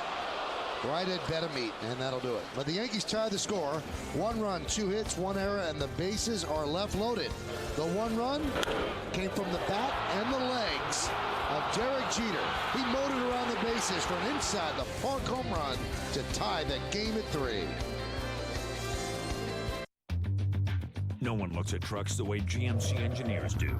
That's why this year is engineered with variable valve timing, active fuel management, and a 6-speed Hydromatic transmission. It's the only truck that delivers over 300 horsepower and best-in-class fuel economy. When you never compromise, you have nothing to hide. At the GMC Summer Event, get the best of the remaining 2010s and get 0% APR for 72 months, or choose $5,000 cash back on most Sierras. Change the way you feel about moving with one call to DirecTV. Then experience our award-winning customer satisfaction, including free professional installation at your new home, a free DVR or HD receiver upgrade. Plus, ask about getting 21 of the best movie channels free for 3 months. It all adds up to over $200 in additional savings. The 5-Star Movers Connection. Compliments of DirecTV. New York Helps will help me become a music teacher. Molecules are my thing.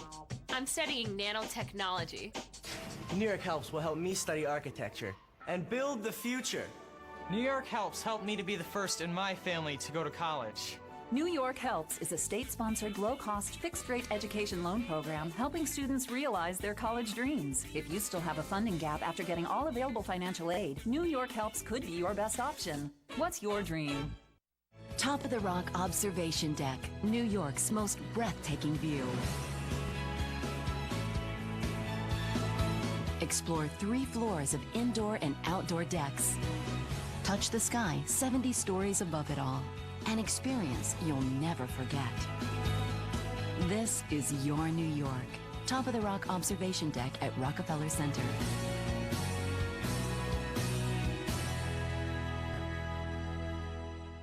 So little time. You really should drive one.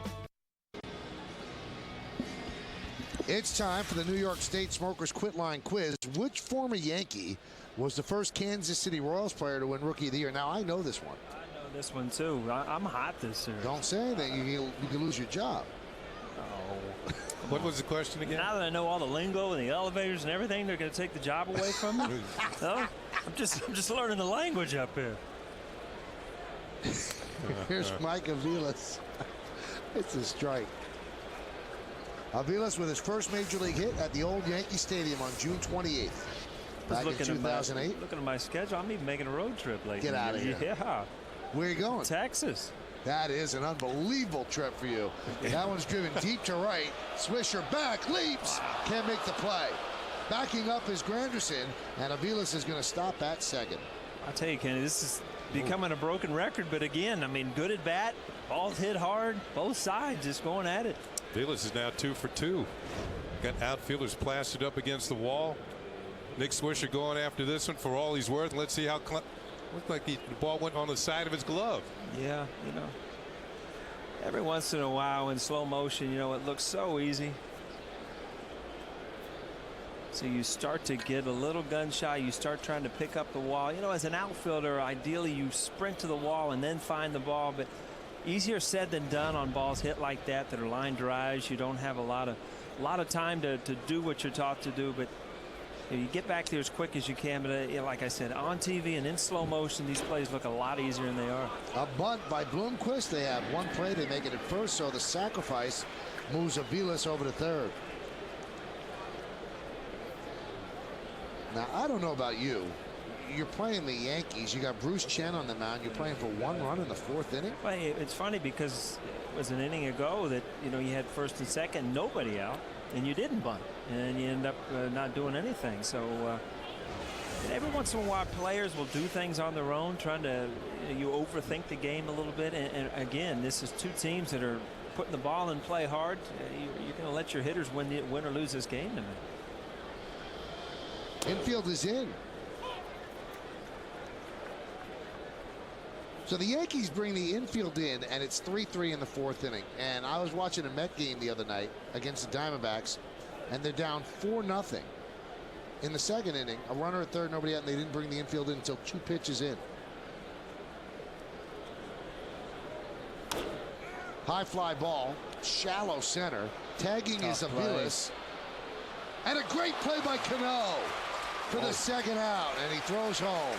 You know, this is a play as a runner on third base. You're going to look at this play develop, and you know your only way to score is if Robinson Cano catches this ball with his back to the infield. But runner never got back to third base. Great play.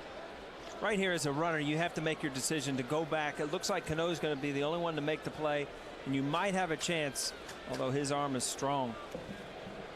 That ball just stuck in the glove. Outfielders are too deep.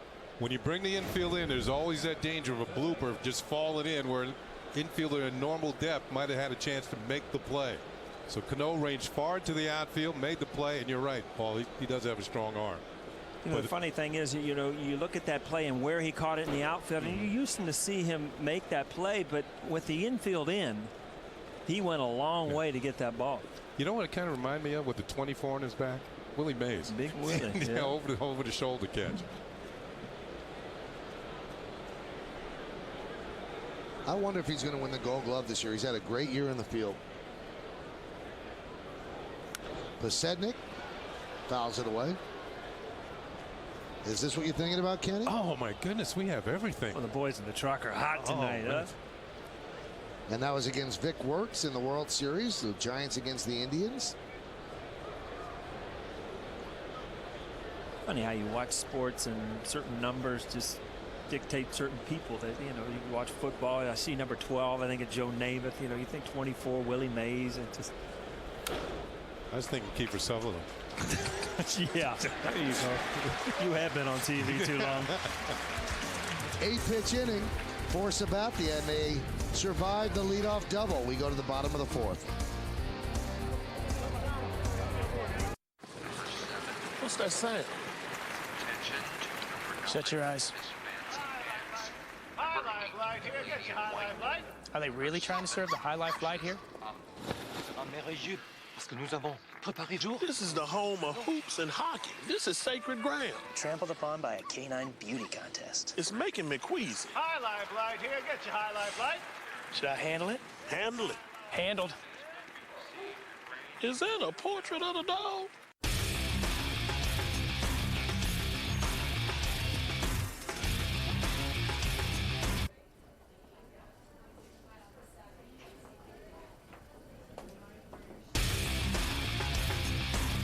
I'm feeling really good about winning Take 5 today.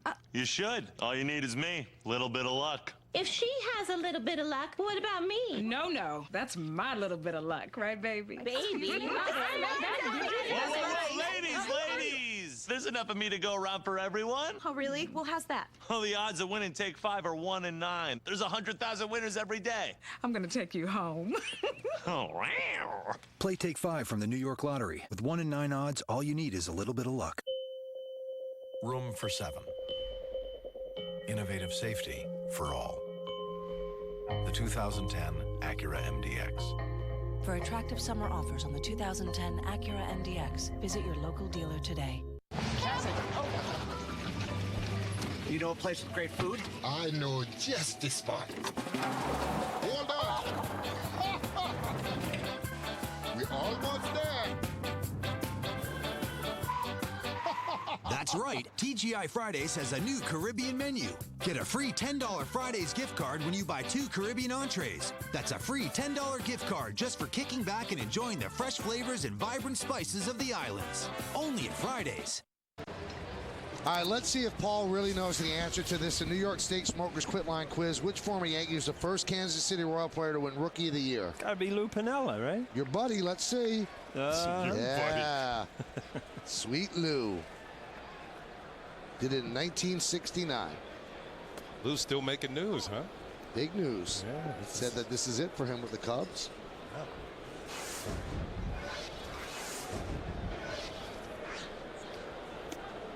So the list of managers or the managerial candidates should come up pretty soon. Ryan Sandberg should get a shot. Well, that's what everybody thinks is going to happen.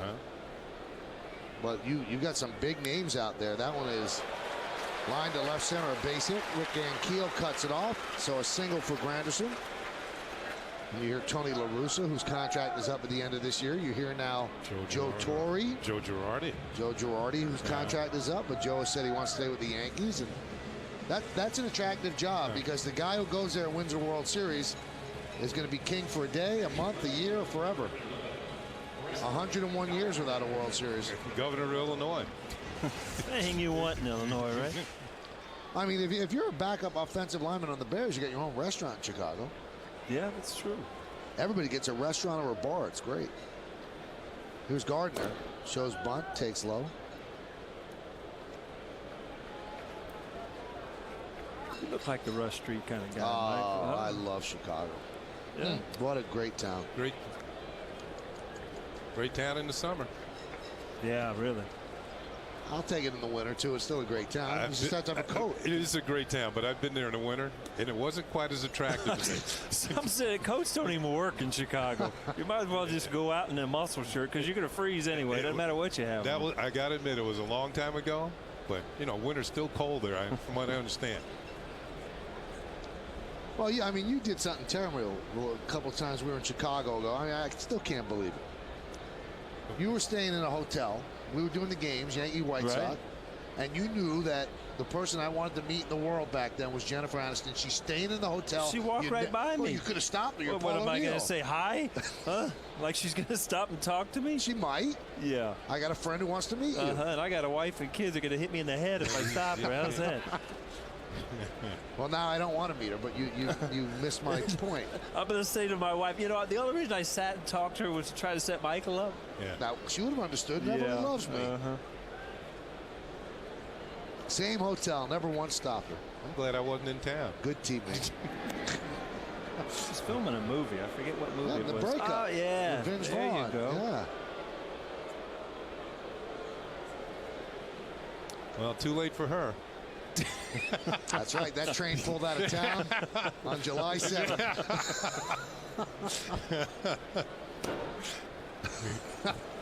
Count 3-0. You missed the boat. Poor Jenny. She's heartbroken, I bet.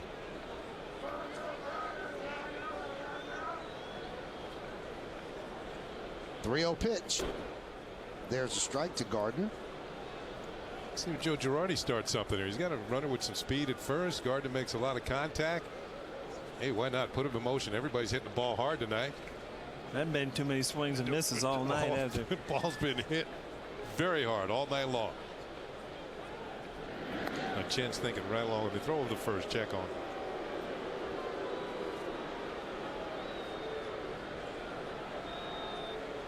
I tell you, if you're Wilson betting me, look at the third baseman.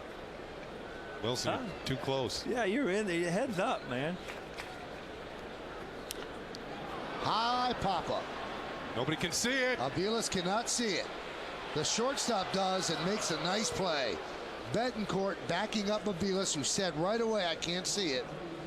And it's that time of the night, kind of twilight, not quite dark, not daylight. I'll tell you what, that is such a bad feeling, Ken. I know that you've seen it too. I mean, Aviles, all that you can't find the ball, and you know it's a matter of time. That clock's going on in your head.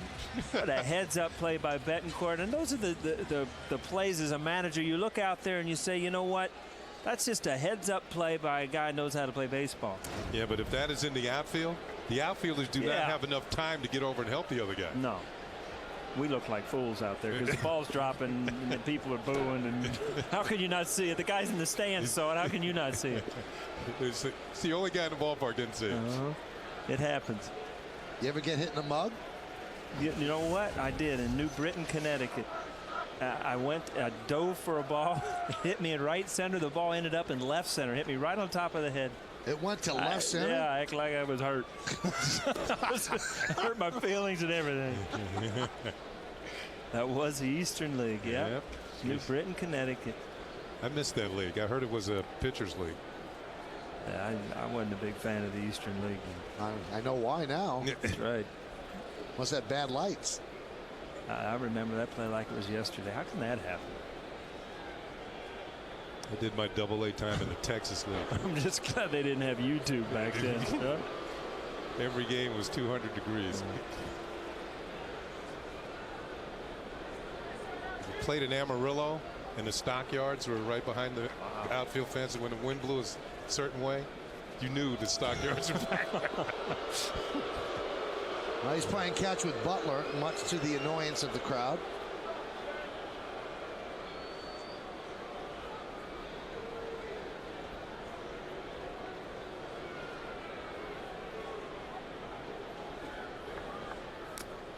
I'm going to tie it all together for you, Paul. Al Leiter, our colleague, was running sprints in the minor leagues. They got smashed in the face during batting practice, and the ball was hit by Roberto Kelly, who then in turn was traded for you. See how it all comes around? It's the circle of life. Yeah, huh? circle of life. I'm trying to Hakuna fill in You got a lot of things going on in that head. I'm glad it's big. You know that?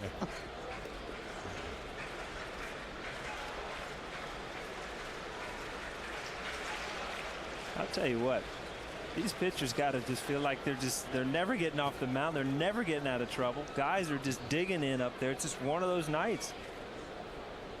1-2. 2-2.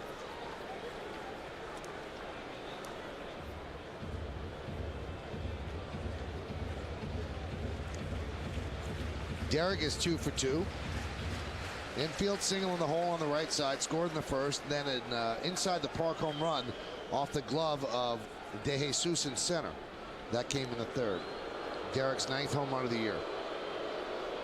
Kenny, we were talking yesterday, and you know, the Derek, you see his numbers at 272, and you're saying, you know, he's a hot streak away, and Derek does. He goes through some streaks. You know, he's got 5 hits in his last, 6 or 7 at bats, so he's going through one of those streaks now where the ground balls are getting through the hole. He just hit an inside the park thing. It might be one of those things that kind of changes his year around. It's like you slowly climb, on that roller coaster when you slowly climb up, and then you get to the point, the apex, and whoo, here I go. Yeah, it might be one of those deals. You know, a lot of players, you get in these hot streaks, and you throw up a 6 for 10, and in the back of your mind, you start thinking, this can't last forever. It's negative thinking. I never felt that Derek Jeter has negative thoughts. He could be 10 for 10 and still think that he's going to get 5 more hits, and that's why he has those prolonged streaks where he just gets a lot of hits. Well, to be a good hitter, you have to have positive thoughts. You got to believe you can do it.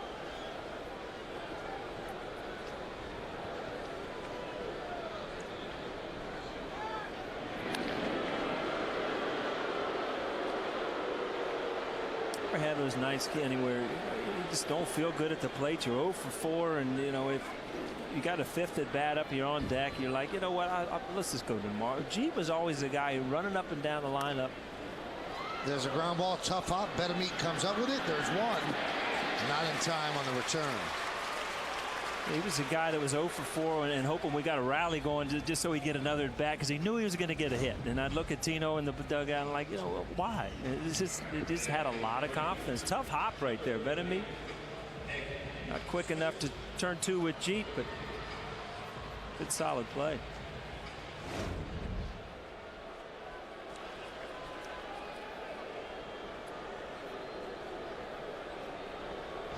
There's Swisher.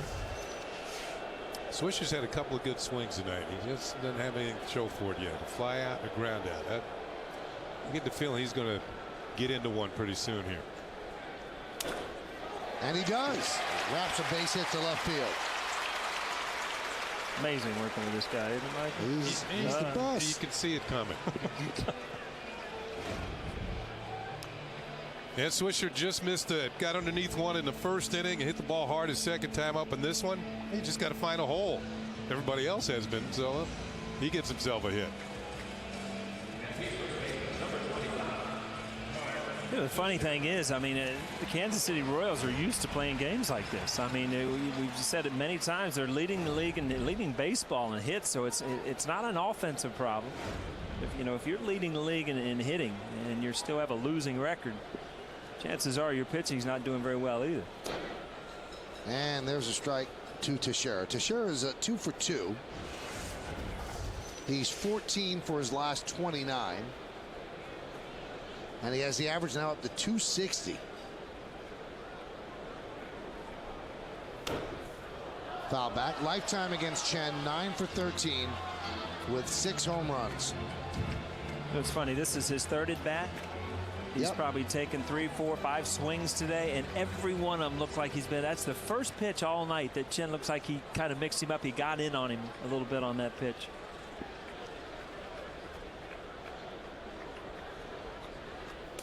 Strike 3.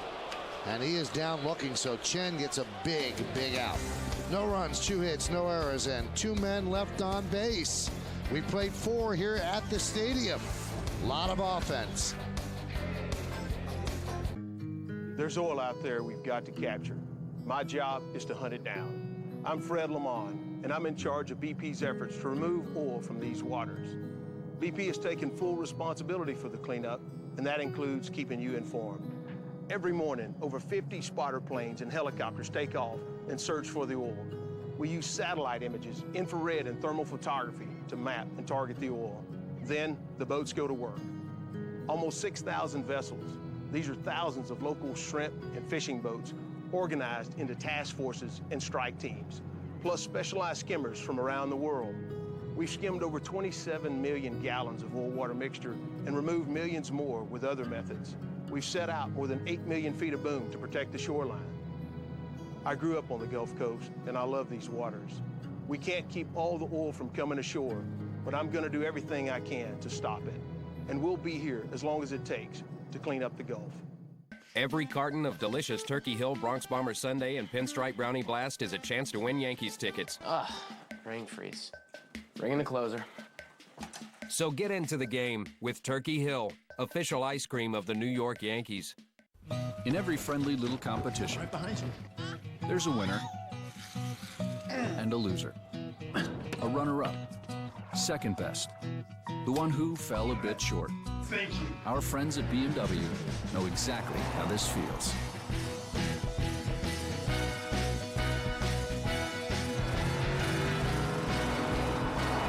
Experience the Summer of Audi event and get exceptional values on new and certified pre-owned models. I'm Ron Butler-Renz with your Audi update. The Angels left town yesterday, headed to Texas to take on their Western Division rival. And bottom of the first tonight, the Rangers' Michael Young getting Texas on the board first. Jared Weaver knows he gave it up there. 13th of the year for Young. It is the one and only run. 1-0 Texas, top of the third. Rangers went into the night up by 5 over the Angels in the West. Michael? Thank you, Bob. We'll hear from Bob a little bit later on. Then the post game as well. It's 3-3, top of the 5th inning here at the stadium. And here is Jason Kendall leading off. And he swings at the first pitch and lofts it to right field. Swisher. 1 pitch, 1 out. It's time now for the results to the Toyota text poll. You've been texting us at 58772. The question, what is the most memorable moment in Yankees-Royals history? And here's how you voted. 49% say it's the Pine Tar game. Only 28% the Chambliss walk-off. It wasn't even called a walk-off then. And Alex Rodriguez's 500th home run. And here's Rick Ankiel's first at bat. But that was a new term, a walk-off? When did that come about? People didn't call it walk-offs. I don't know. Yeah. I'd say it's in the last 10 years? Maybe less, Ken, right? Maybe 5 or 6 years.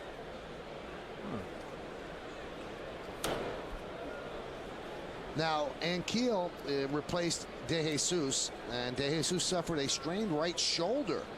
Oh, this was in 05 here at Yankee Stadium, and then he hurt his gloved hand on the play by Jeter. So Yankee Stadium hasn't been very good for De Jesus, the kid from Brooklyn. And Keel is quite a story. I mean, he was a pitcher at one time for the Cardinals, and a pretty good one until, as you said, Michael, he lost the ability to throw strikes. And he had to go to the minor leagues, learn how to play the outfield, because he'd always been a pretty good hitting pitcher. And now he's back as an outfielder.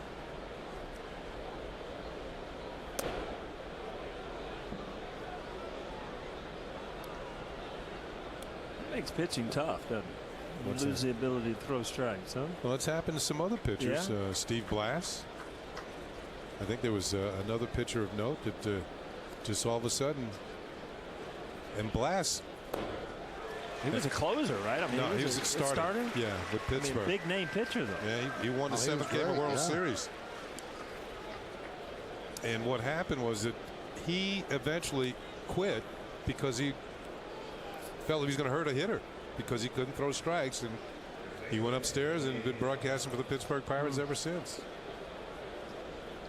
Unfortunately for him, though, when someone can't throw strikes, it's called Steve Blass disease. Yeah.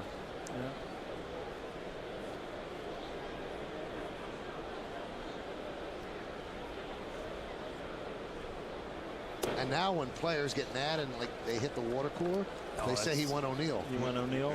Yeah. It was funny. I saw Brett Gardner today, and he's like, "It's funny. I've never been thrown out of a game. I didn't even know what to say." And so I looked at him, and bro, I can give you plenty. I got plenty of ammo for you.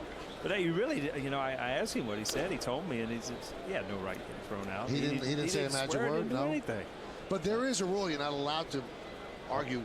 You know what? Strikes, you went into yesterday of the spirit of the game. Right. I mean, if you can't question a call or ask where a pitch is, I mean, come on. Are you kidding me?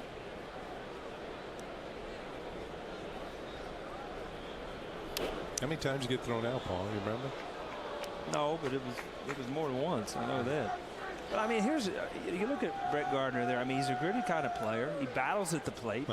He's having a great year. He does nothing but go out and play hard. And as an umpire, you're going to throw him out of the game for questioning where a pitch was? We need to go on here, Michael? Sure. Right. Unless he makes it out. The 1-2. I think I got thrown out 2 or 3 times. Yeah. And here's the ejection. You can see. I mean, it's just. He said right there, I don't even know what to say. I think one of the times I got thrown out was for arguing balls and strikes. Yeah. You had Earl Weaver getting thrown out enough for everybody, so you didn't have to do anything. That one is looped into left field. It's a base hit.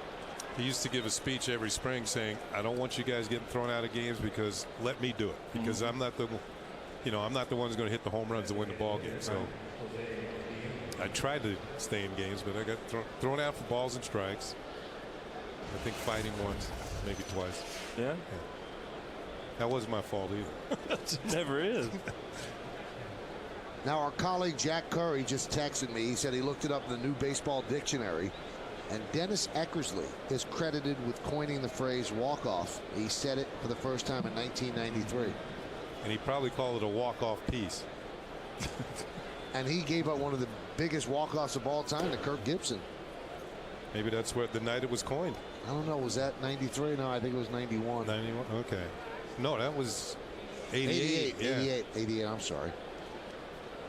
I'm glad I'm not the only one that throws these years up that don't mean anything, Michael.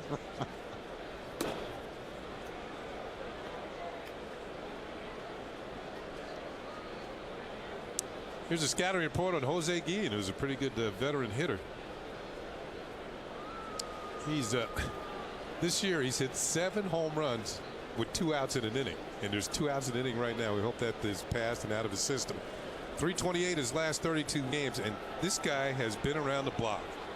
He's played for Pittsburgh, Tampa Bay, Arizona, Cincinnati, Oakland, the Angels, Washington, Seattle, and now Kansas City.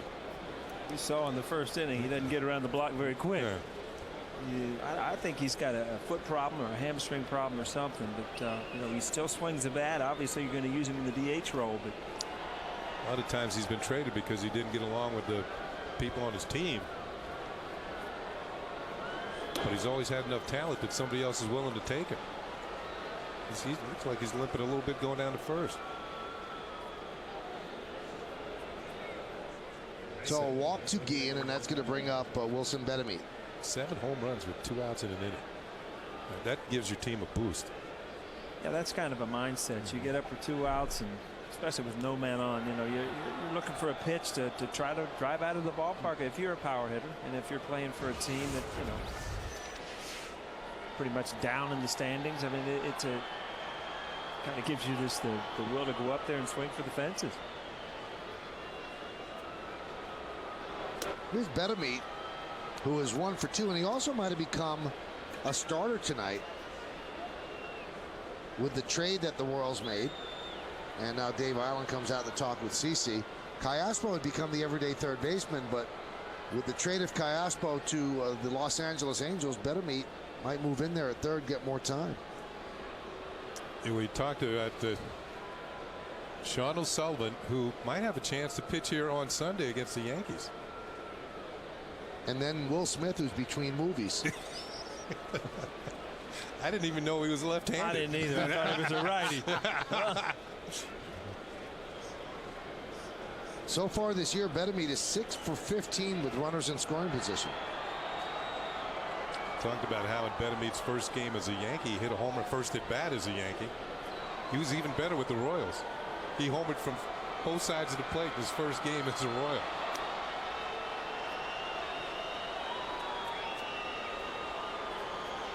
Enjoy playing in Kansas City. I thought it was one of the prettier ballparks, especially, you know, in the older days when it was a new ballpark with the fountains. And yeah, it wasn't so much fun when we went in there because they were really good. Good team, man. Buck Showalter used to always say, "Don't look into the fountains." He thought it was kind of mesmerizing and put you to sleep. I remember Pat Sheridan hit a home run off Dennis Martinez way up in the fountains, and about 2 innings later, Lee May came running in the dugout saying, "Look, it's coming downstream. Here it comes." And that's a poke out there. If you get it in the fountain, because the fountains are, you know, what, 50, 60 feet past the fence, elevated. There's a base hit to left field. Butler's going around third. He's coming home. Here's the throw from Gardner. Here's the play at the plate. He's out. Second assist for Gardner tonight. A strong throw. A good block of the plate by Posada. And CC Sabathia stays in a tie game. This is the play at the plate. Posada gets it. Holds on. Kneels down in front of the plate. Makes the tag. Or does he? He never tagged him, but he's out. Cold, clean, iron-free. This was the water he'd been searching for, down in the hollow, where he would build his business, never varying from his recipe, staying true to the process, growing to meet a demand that would stretch far beyond the hills of Tennessee. Quite a feat for the little man from the middle of nowhere, who knew he had something so special. He was proud to give it his name. Hundreds of ideas and innovations come together to create an entirely new luxury sports sedan.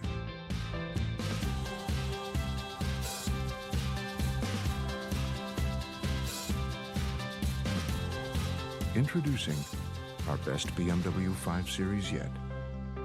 Test drive 11 new BMW models at the BMW Ultimate Driving event on now.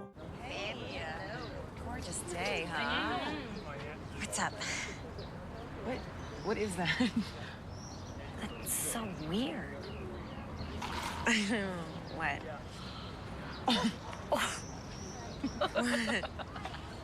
We're your friends. Summer's here, and McDonald's is on the way. Pick up 32 refreshing ounces of sweet tea for just $1 and sip all day long. Deep to right field, on the track, see ya!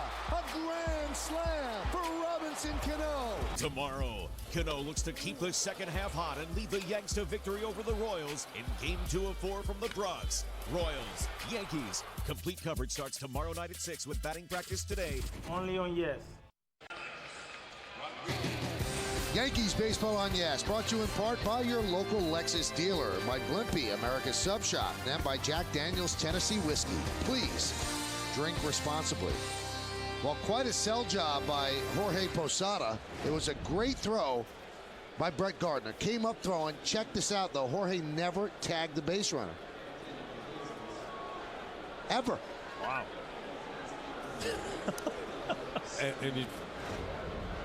Eric Cooper calls him out, but if you get a good look at the replay, he's standing behind Posada. He's kind of blocked out. He can't really see the tag. So Posada sold him a bill of goods.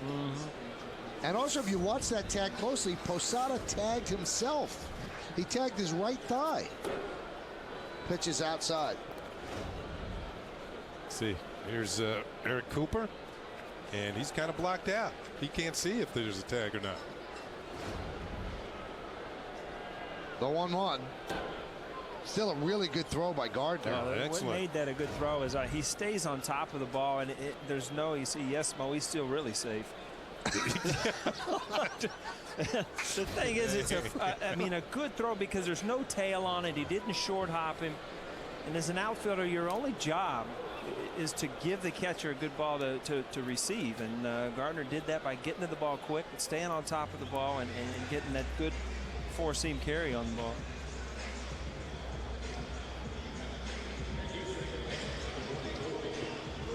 We just get word that De Jesus sprained his right thumb when he tried to catch Derek Jeter's long drive to the right of dead center. He's going to miss the remainder of the series. So it could have been worse, though, the way he jammed his wrist. Yeah.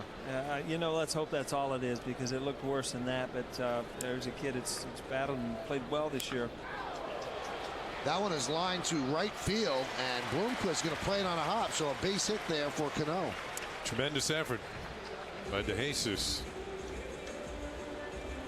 Right here as an outfielder, sometimes you get a break on the ball, and you kind of get a read on it, and you get indecisive of whether you should go for it or not go for it. So Bloomquist just made up his mind he wasn't going to go for it, and that ball went off the end of the bat a little bit. It kind of hangs. And as an outfielder, you realize, maybe I should have gone for that, but maybe a little overspin too. Yeah.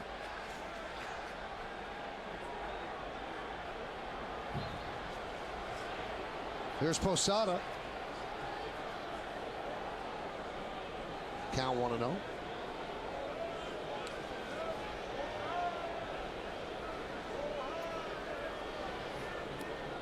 Posada is 0 for 1 with a walk.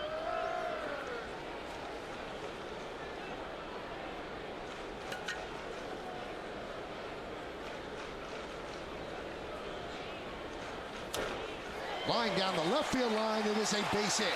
That's going to go into the corner. Played out there by Pesednik. Cano rounds third. They're sending him home. Here's the throw. It's wide. Cano scores. RBI double for Posada. It's 4-3 Yankees. And Posada has now driven in a run in 6 straight games. And Jorge, with this run batted in, as Cano's going to score all the way from first base, now has 999 career runs batted in. See, Robbie knows down the line right now, you've got a chance to score. You try to cut the bases, get the go right in stride.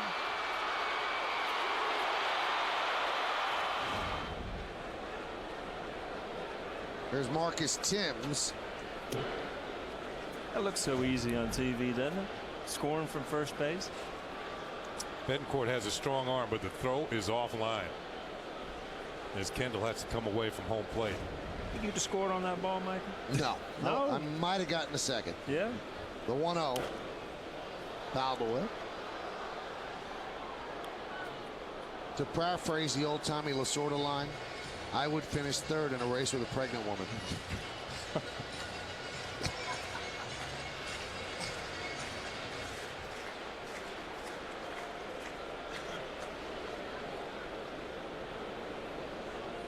The 1-1 off the glove of Kendall, and that's a big play because Posada probably doesn't score from second on a single, but he is now at third. Again, everything's been down. All of a sudden, ball's up. Catchers in that mass, sometimes they can't react that quick. Should be a wild pitch. Yes, it is. That's going to force the Royals to bring the infield in. Kanakoa Teixeira, who's had a good season, getting ready in the bullpen. That one's driven deep to left field. Going back Pasednik. He's on the track. He'll make the play. Tagging is Posada. He'll score on the sac fly, and the Yankees lead 5-3. And wild pitch really hurt.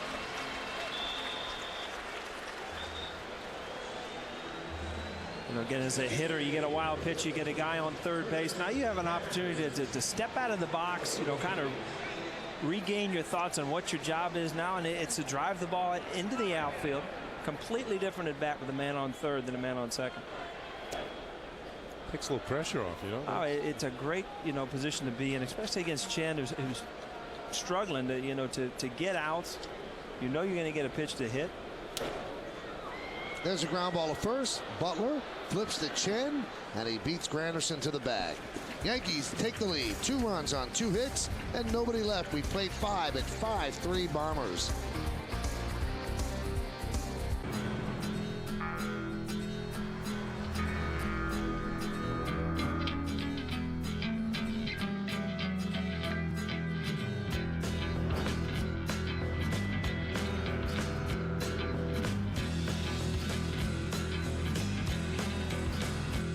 Land Rover LR4.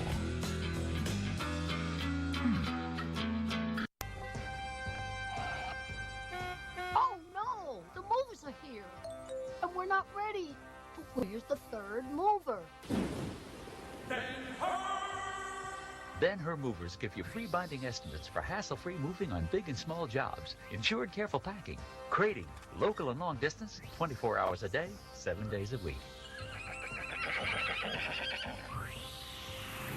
Bye, Ben-Hur! Hello. There are lots of alternative energies out there, like solar and wind power. That gave us the idea for Ocean Spray Cran Energy Juice Drink.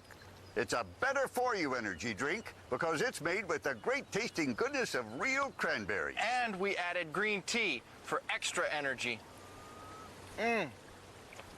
That's one tasty energy source. Cran Energy Cranberry Energy Juice Drink. The great-tasting, better-for-you energy drink.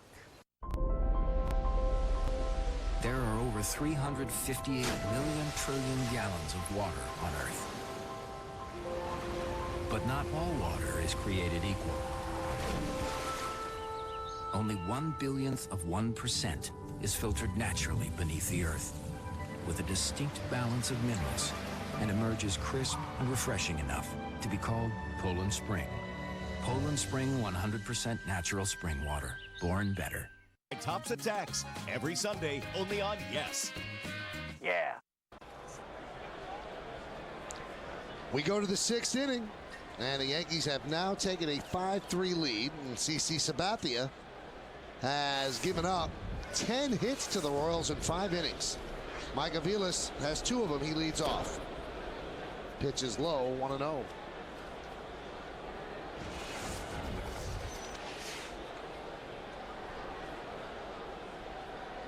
Aviles singled and doubled and has scored a run. Popped up. Teixeira. Makes the play. One away. You know the old baseball adage, the best trades sometimes are the trades that you don't make? Well, the Yankees were very close to making a trade with Seattle for Cliff Lee. And Seattle shopped around after the Yankees thought the offer was agreed on and got a trade made with the Texas Rangers. Well, the main piece on the Yankee side going to Seattle was going to be the catcher Jesus Montero, who's having a so-so year at AAA. Since the Cliff Lee trade didn't happen, Jesus Montero 16 for 30, hitting .533. Solar and wind power. We go to the 6th inning, and the Yankees have now taken a 5-3 lead, and CC Sabathia has given up 10 hits to the Royals in 5 innings. Mike Aviles has 2 of them. He leads off. Pitch is low, 1-0.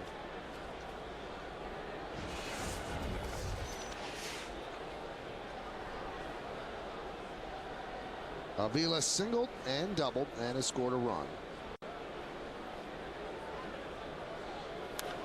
Popped up. Teixeira makes the play. One away. You know the old baseball adage, the best trades sometimes are the trades that you don't make? Well, the Yankees were very close to making a trade with Seattle for Cliff Lee. And Seattle shopped around after the Yankees thought the offer was agreed on and got a trade made with the Texas Rangers. Well, the main piece on the Yankee side going to Seattle was going to be the catcher Jesus Montero, who's having a so-so year at AAA. Since the Cliff Lee trade didn't happen, Jesus Montero 16 for 30, hitting .533. So maybe that was a wake-up for him, and who knows, maybe it turns out the best. And Seattle still needs a catcher. Yeah.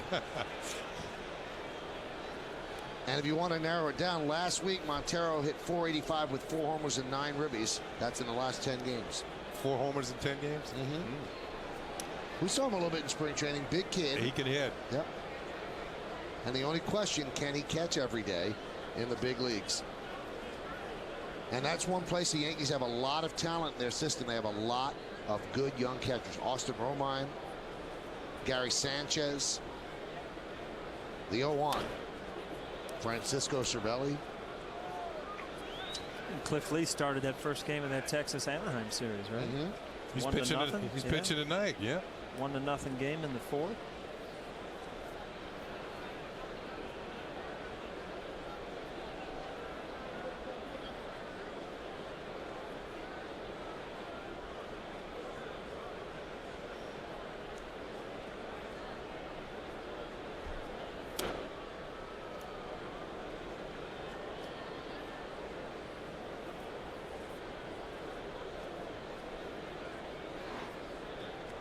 The 10 hits allowed by CC on the 87 pitches, the most since allowing 10 to the Mets on May 23rd.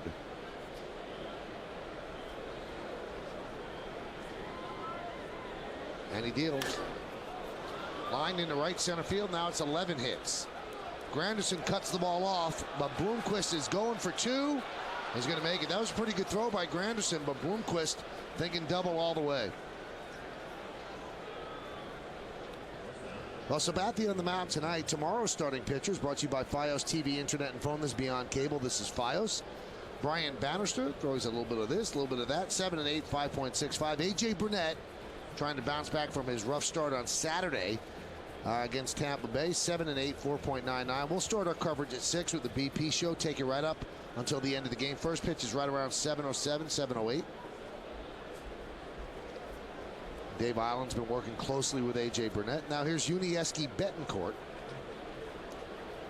I still think that every once in a while as a player you look for an opportunity when you're not, you're going through a tough time. You look for an opportunity, and the opportunity right now, A.J. Burnett, is with Andy Pettitte being on the DL. It's going to give you 5 or 6 really important starts, and all of a sudden, you come out with 5 wins, 6 wins, 6-1, whatever. And you'll look back at something like that where you just challenge yourself a little bit. And that's a balk, by the way. And CC doesn't know where's the balk. Obviously, we'll take a close look. It was hard to see here, but it was the home plate umpire, Eric Cooper, who made that call.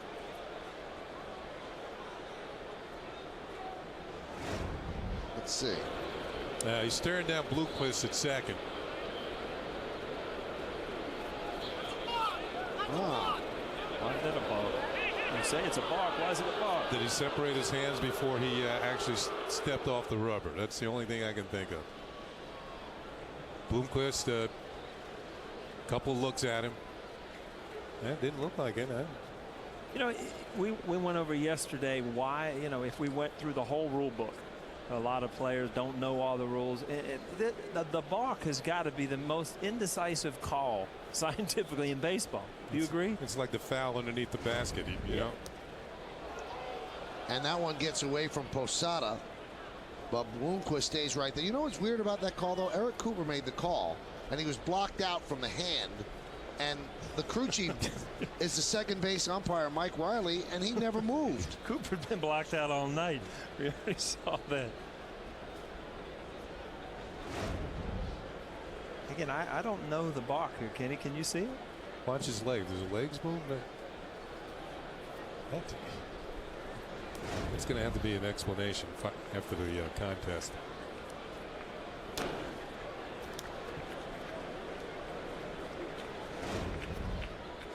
Now watch, Riley's right there. He doesn't see it.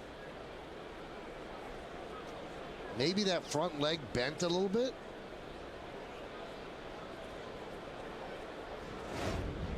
Huh.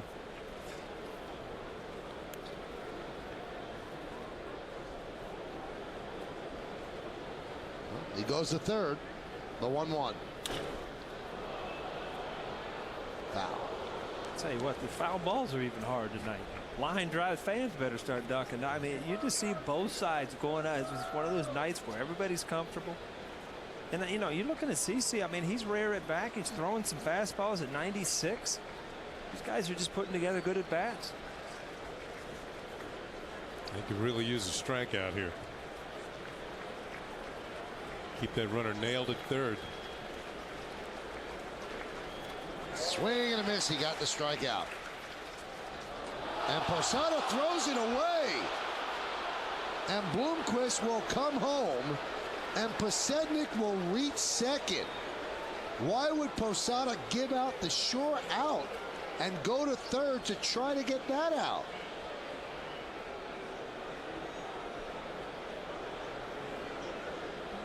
Betancourt is at second, not Posednik, I'm sorry. So Betancourt strikes out, takes off for first, and Posada strangely decides to try to get the out of third. Wow. If he throws the first, that'd be the second out. You don't have to worry about the guy at third. All he needs is one more out to get out of the inning. Maybe he thought Bloomquist was thinking about coming home if he threw the first. Strikeout, wild pitch, error 2. A lot of things happening on that pitch. Wow.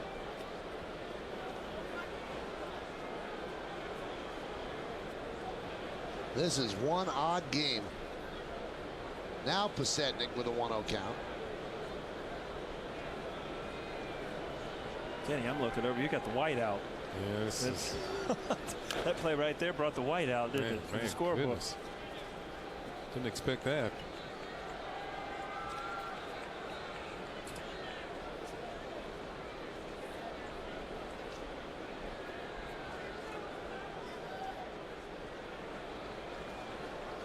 I can't wait to ask Jorge, why'd you throw to third?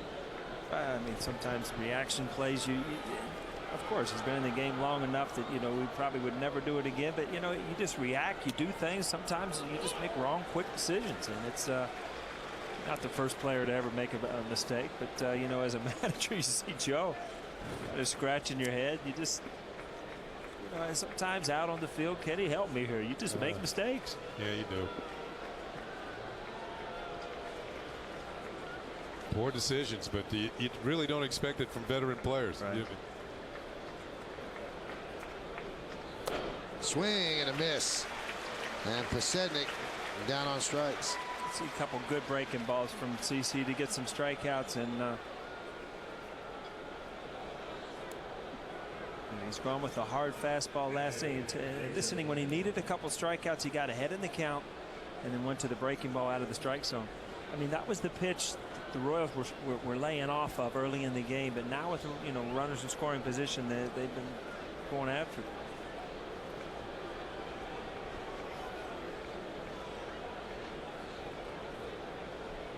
And they're going to intentionally walk Kendall.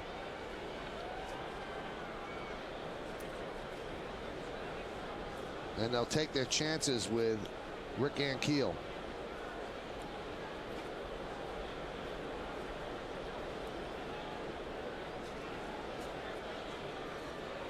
And the reason for that, Ankiel has 1 hit in 18 at-bats against left-handers this year.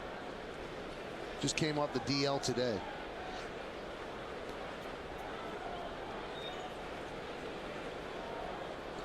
CC has thrown 100 pitches.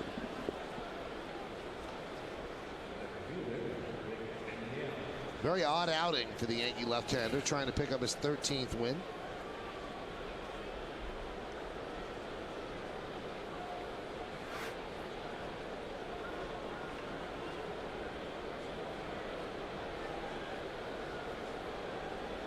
So first and second, 2 outs. 5-4 Yankees lead.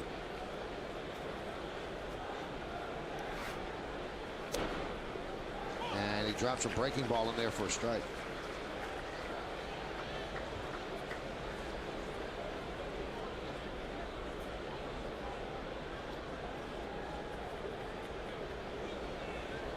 You talked about some of his years. I mean, Rick Ankiel, I mean, he had 25 home runs for the Cardinals in 07, 285 hitter. So he's capable of doing some things offensively. Pointed out he has a little trouble with lefties, but it's hard to give up on guys that have played in winning organizations such as the Cardinals, that came off of years of, you know, driving in close to 100 runs, 25 home runs.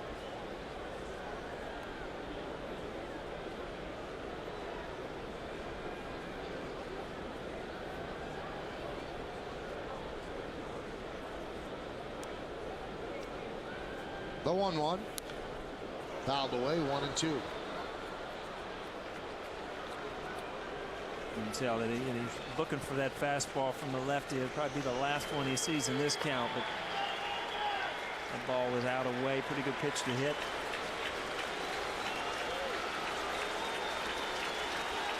Robertson getting ready.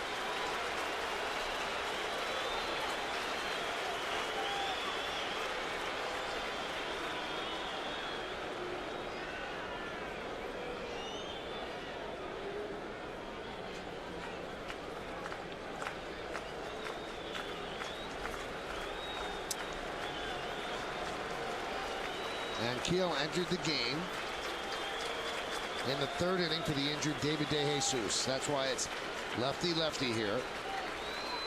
And the pitch. Swung on and missed. He got him. Breaking ball as Sabathia keeps the lead.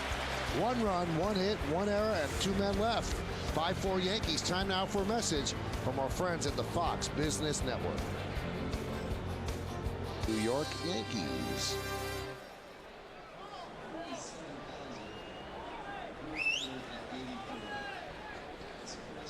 Brett Gardner will lead off. And he shows bunt but takes a strike.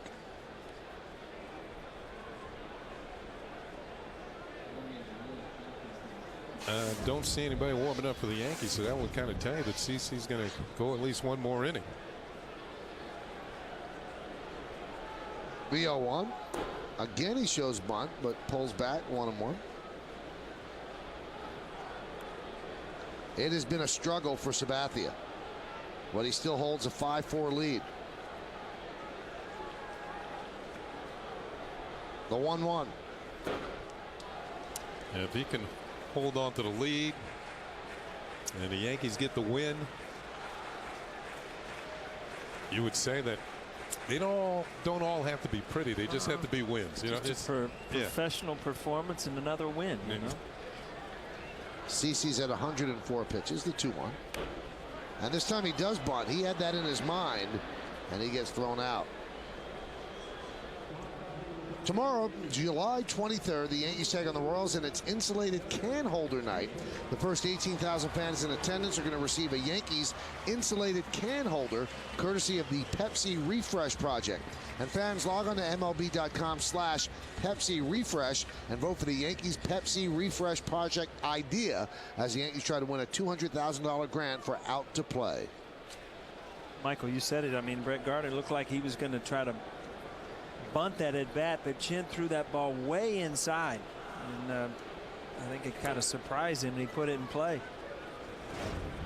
See that he's got the bunt, he's going to take off, and you see the ball so inside he tried to take it with him, and it just, you don't get jammed on a bunt very often, but that's what happened there. He gets it by Chen, though. Yep. He's got himself a hit.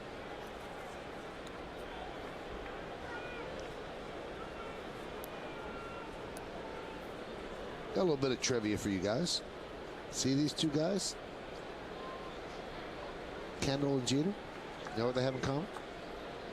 They're playing in this game? That's one, though. They're born on the exact same day. Ooh. June 26, 1974. Kendall in San Diego, California, and Derek in Pequannock, New Jersey. Pequannock. So you've learned about Pequannock, Paul, and Manalapan. I still, but yeah. The same guy named both of those towns. Those are good Scrabble words right there. Imagine if you're like a 3-year-old kid and somebody says, well, spell where you live. Man, it's impossible. Pequannock. That's why Jeter moved to Kalamazoo. The 1-2. Strike 3. Jeter down looking. Well, we told you that Chen had a very good curveball, and he's broken it out against Derek Jeter for his 5th strikeout of the game. That one had some bite to it. Might just drop out of the sky. Good job by Kendall, too, kind of framing it. Chen thought it was 3 outs. So happy somebody didn't hit one hard. He thought he was out of the inning. He's not out of it yet. Nope. That's going to bring up Swisher, who is 1 for 3.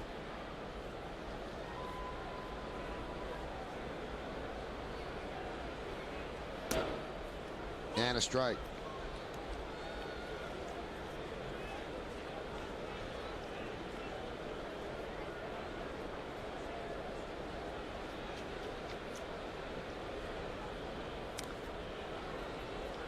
Count 0-2.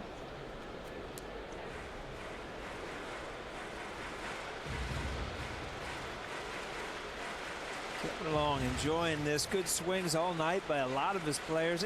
Remember the old days when you go out for batting practice and the hitting coach was in the back of the cage and he just kind of watched bat. Didn't say much. Kevin Long is into every swing with every player. They talk about the rounds and really fun to see. That wasn't fun for him to see.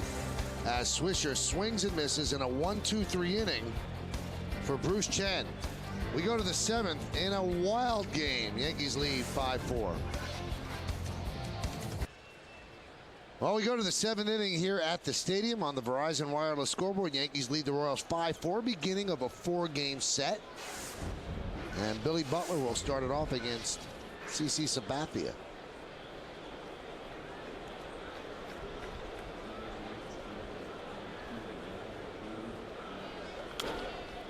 Laced into right field. It is a foul ball.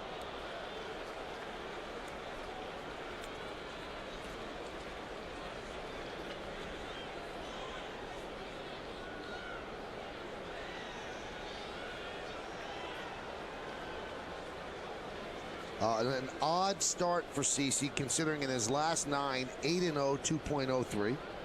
And he's pitched 7 innings, at least 7 innings in all 9 of those starts. And he's trying for the 10th straight start of that length. There's that good change, count 0-2.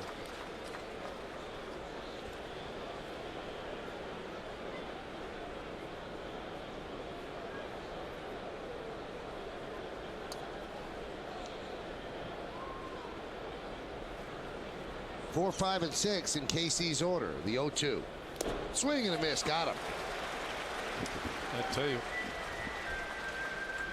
New addition to the stadium tonight when everyone got here in right center field where they used to have the years where the Yankees won the championships as a memorial to George M. Steinbrenner. Passed away last week, and that will be up for the remainder of the season, as George will look over his team through the 2010 campaign. That is 40 feet wide by 13.5 feet tall.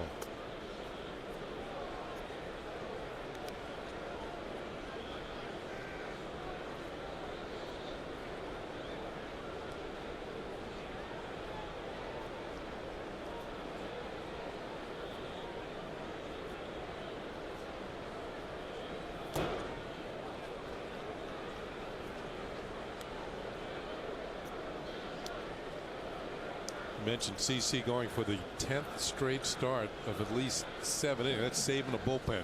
Yeah, you know, I'm just looking at this. You just don't see that from pitchers this day and age, and that's what the Yankees know when they got CC what type of pitcher he was. That's a foul ball. And every 5th day to know that you know you're going to use one of your guys in the bullpen, possibly 2 if it's Mariano for a win, and it's just. These are the easy nights for Joe Girardi. You know, he can sleep the night before CC takes him out because he knows he doesn't have a lot of decisions to make on the pitcher's end. And CC has thrown at least 110 pitches now in 7 of his last 9 starts. He is the very definition of an ace. That's what you need your ace to do, the 2-1. Tell you what, even though he's given up a season high 11 hits, he does have 9 strikeouts. He has at least one in every inning but the 4th.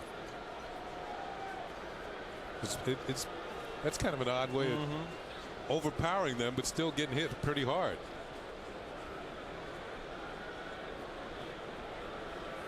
I mean, you look at the scoreboard. The Royals have out-hit the Yankees tonight, 11-9. You know, the run column's the only one that counts, I know. But when you look at 20 hits between 2 teams, a lot of balls hit hard. That's where those 9 strikeouts come into play, though, because runners do not move when you strike people out.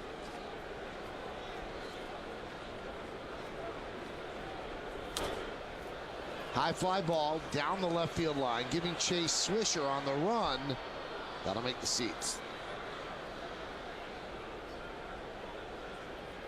And a Sabathia fan catches the ball. Nick does it.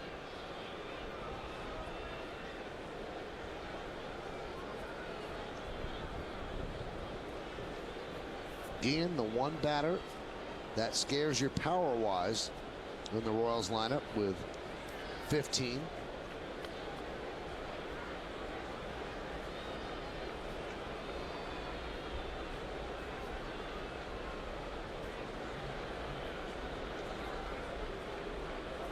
And the 3-2. Well, they're making CC work.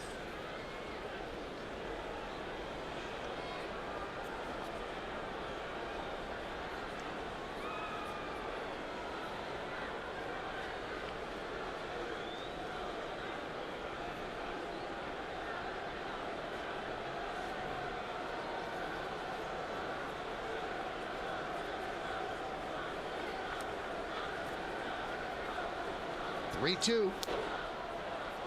And there's ball 4. 2 big premieres are coming up on GMC Presents Center Stage with Michael Kay. First, tomorrow at 11 o'clock, American soccer star Landon Donovan discusses the USA's incredible World Cup run. And next Wednesday at 11 o'clock, I'm going to watch this one, Michael. The Yankees' favorite, Andy Pettitte, talks with Michael about his many years in pinstripes. It's 2 new Center Stage events, only on Yes. You're not watching Landon Donovan? Where'd Landon Donovan go to school? Oh, I know this. It was in California. Oh, is that right? I think so. I'm wrong about my question then. Well, I thought he went to Furman because my son goes to Furman, and one of the guys in the World Cup, and I thought it was him, was from Furman. Yeah, that doesn't ring a bell. He might have gone straight right from high school into professional soccer. So, you know, just X that question. All right. Let's take that out of the broadcast, all right? I'm going to find out. One of those guys went to Furman. In the Yankee Encore, that will be edited out. Yeah, thank you.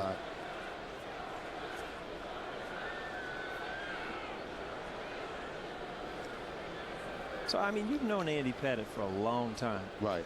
But you do the center stage. Do you come up with things that, like, I didn't know that about you? Yeah, there are a couple of things. Absolutely. Good. Absolutely.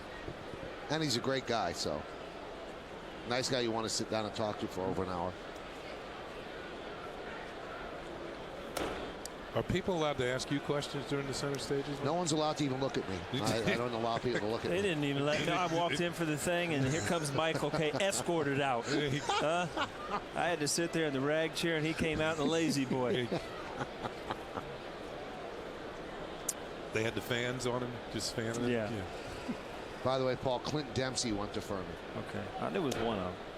I was a little mixed up. 3-1 to Wilson Betemit.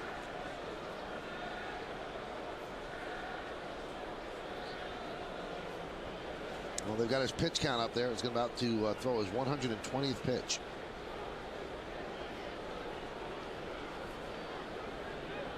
The 3-1. And he walked him. So 2 straight 1-out walks here in the 7th.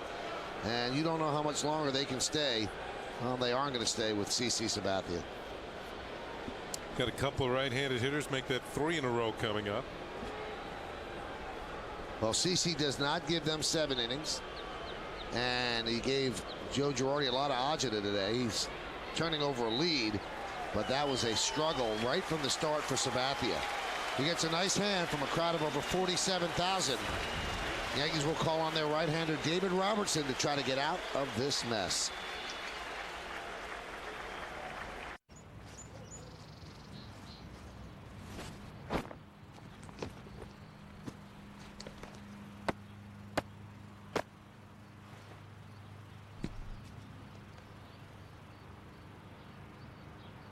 Each year, smoking leaves 31,000 children fatherless.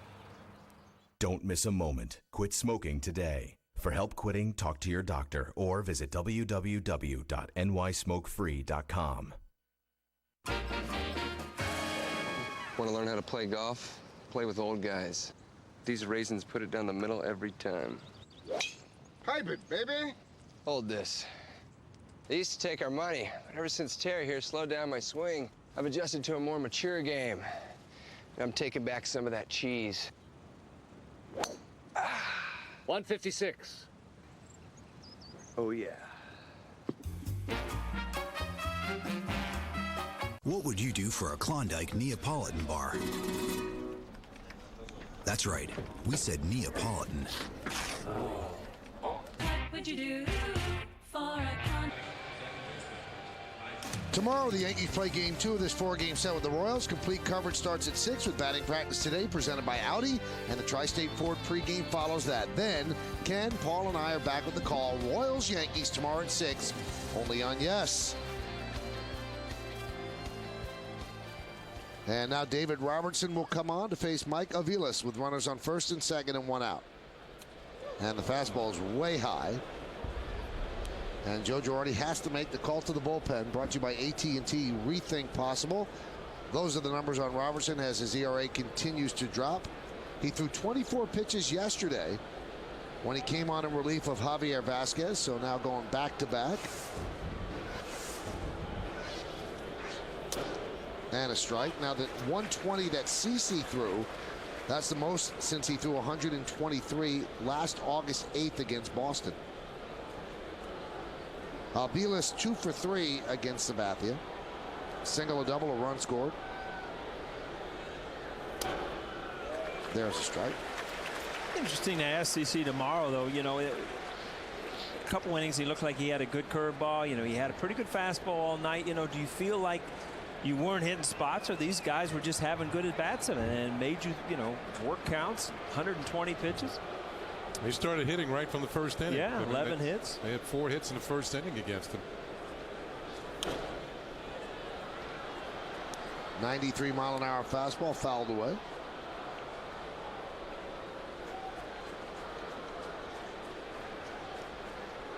Now, this is a big outing in my mind for Robertson because he pitched really well.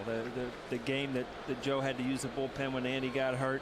And then last outing, you were talking about, Michael, 23 pitches. He actually got out of that inning with a hard line drive to right field. So you know, he got out of it, but, you know, he was hit pretty hard. So, you know, here you go back to another opportunity in a close game. See if he can come in and shut down a lineup that's been swinging the bat pretty well tonight. Yeah, if the bullpen could do the job, hold on here, CC would actually take over the league leading wins. Be his 13th.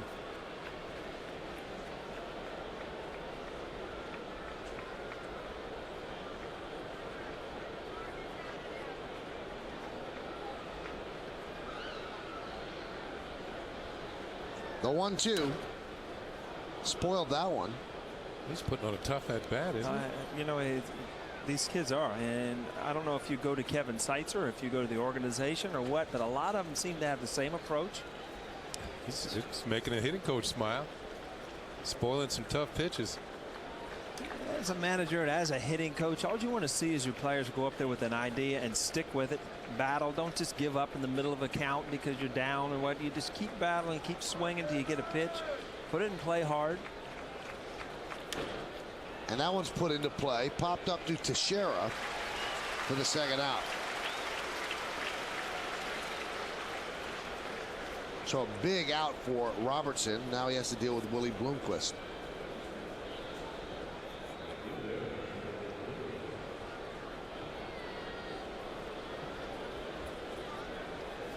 Bloomquist 2 for 2 and a sac bunt against Sabathia. Okay, you talked about CC Sabathia taking over the league and wins if this holds on. You know, the ultimate goal for an ace even these days is 20 wins. I mean, it's an unbelievable season. But I heard the name. What was it? Denny McLain, the last guy to win 30 games. Yeah. What year was that? 1968. 68. I mean, 30 games. I mean, it's almost unheard of now that someone would even think of, you know, putting together a season to win 30 games. He actually won 31 that year. Yeah. Well, now starters only get 34 starts. Right. Not much wiggle room for mistakes. They got about 40 in those days, about 40 starts. So a lot of things had to go right. Right. Plus, he must have thrown like 300-something innings.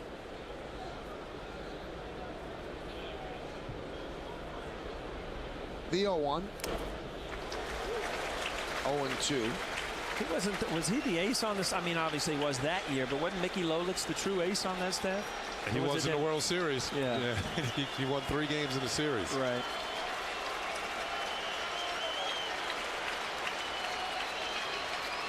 During the season, McLain was the ace for sure.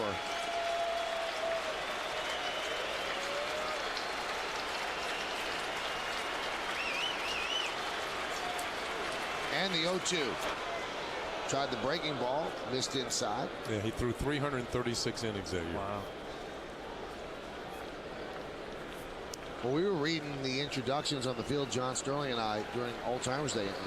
Catfish Hunter had 30 complete games his first year with the Yankees. I heard that. I mean, that's unheard of.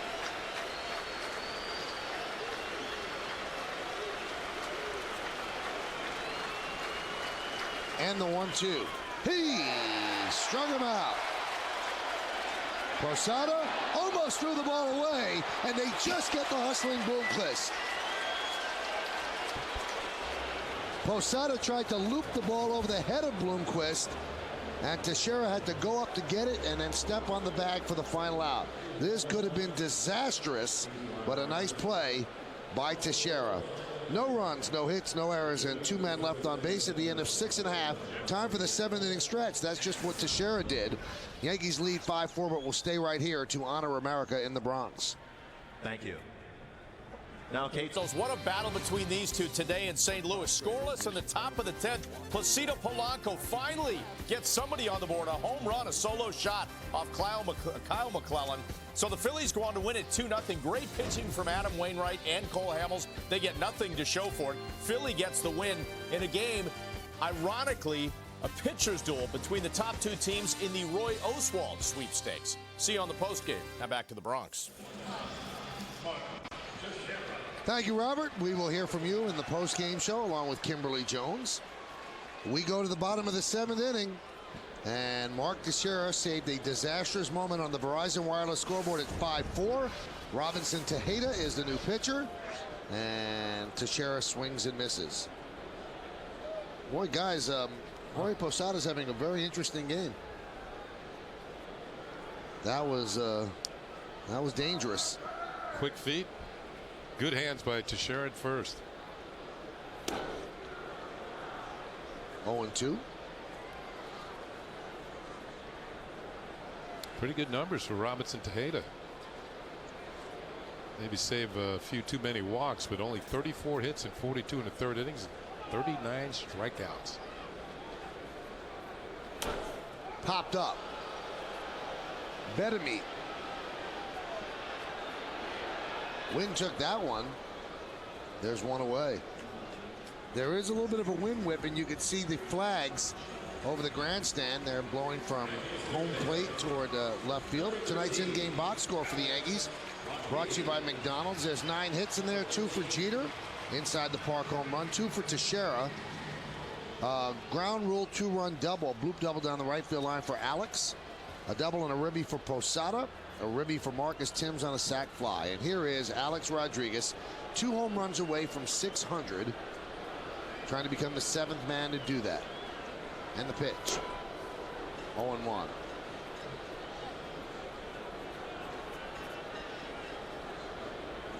See some of the guys swinging through that fastball at 92. It looks like, but you see that kind of the sling arm slot where you get a little hop on the ball, a little movement. After Bruce Chan, it looks like it's 102. Right. All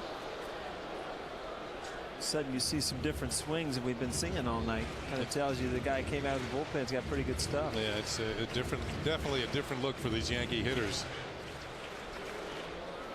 With Tejeda coming in out of the bullpen.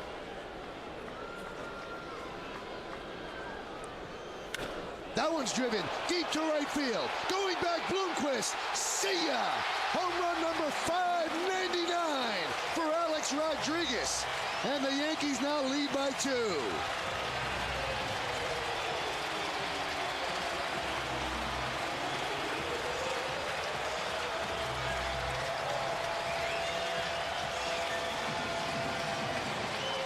Well, when he hits home runs that way, they usually come in bunches, center field or right field, and that was a bullet into the seats and right.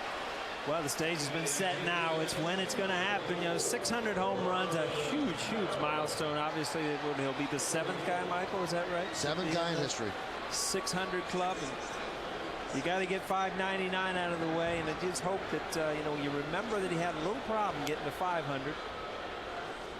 Start thinking about these things, and this time of the year, it's easy just to continue to play. It's not like it's the last week or something where you try to get things done. So exciting time for Alex Rodriguez and Yankee fans to see a little bit of history.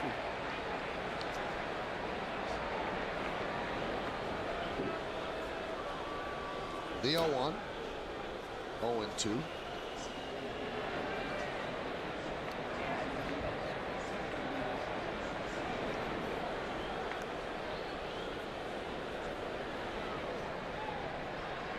Talked about Kevin Long early in the day, talking to a lot of players during batting practice, and you see it even goes on during the game, talking about swings, talking about approach.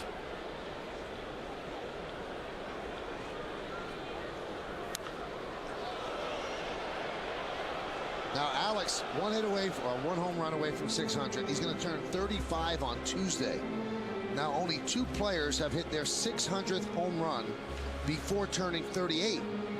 One of them was Babe Ruth. He did it when he was 36. And the other one was Hank Aaron, who did it when he was 37.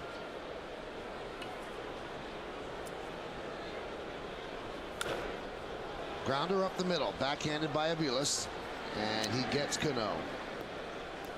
Let's take a deeper look at A-Rod's pitch by pitch, brought to you by Suzuki Kazashi. First pitch was right there. Maybe not seeing the first one. He fouled it off. The second one stayed with the fastball. Third one was a charm. Let the ball away. You see, that's just ideal hitting right there. Got his ball away, drive it away. That's the thing that Alex Rodriguez can do. And he doesn't have to pull the ball to hit home runs. And as a hitter, when you know you don't have to pull the ball, you can cover all areas of the plate. Posada grounds one to first. Billy Butler is there, and that will do it. But the Yankees get a run back, and Alex Rodriguez inches closer to 600. His 599th career home run, 1 away from history. It started. Well, let's take a look now, Paul, one more time at the Coors Light Cold Hard Blast. Well, 599 was a ball away, driven away. You said it, Michael. When he starts using right center field, won't be long for number 600 shows up. How about this? Something about the Kansas City Royals. Alex's first home run ever was against Tom Gordon of the Kansas City Royals. Alex's 500th home run was against Kyle Davies, Saturday starter, right here against the Kansas City Royals at Yankee Stadium. That was across the street.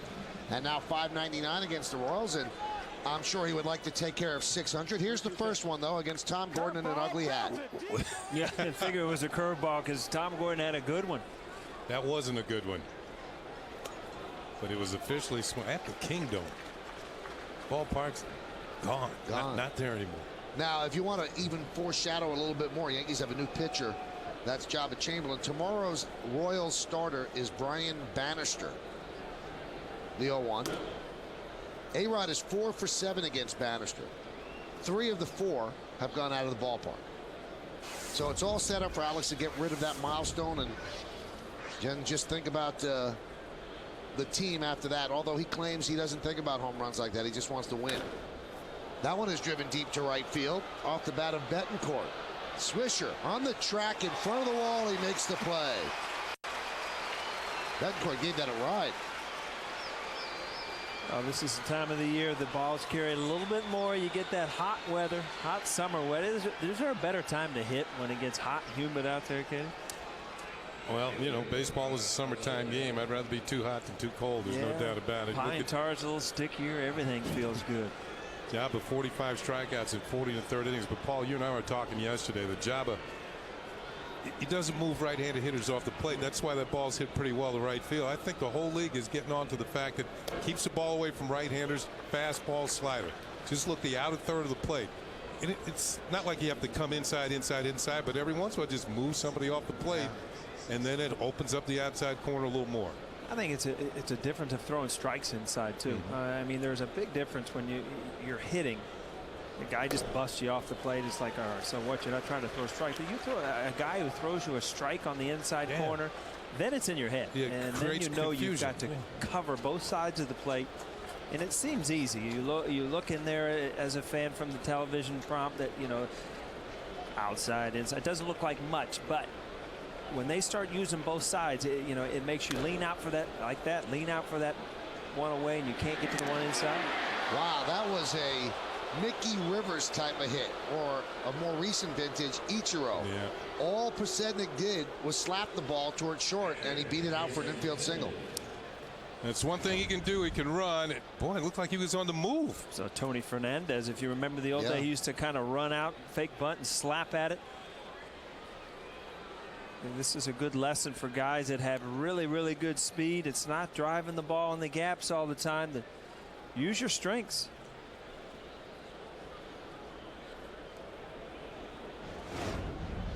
Good call by Bill Miller, the first base ump. Here is Jason Kendall. And a strike. Now you could steal on Jabba. Will the Royals do it down 2? Jabba, right-hander, a little slow to the plate.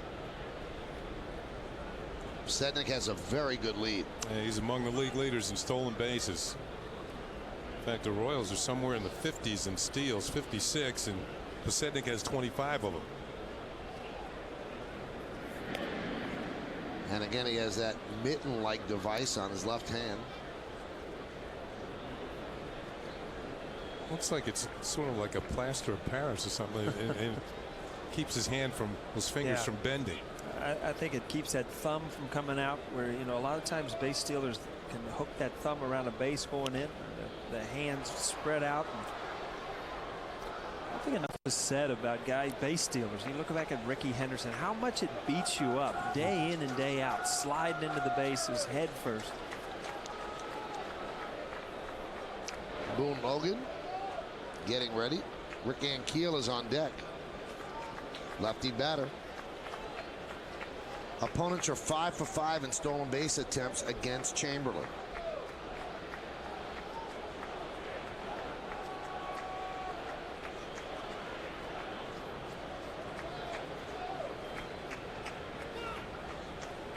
And he was just holding the ball, trying to throw off the rhythm of Pasednik. And finally, Kendall called time. Now that leads a little bit longer now.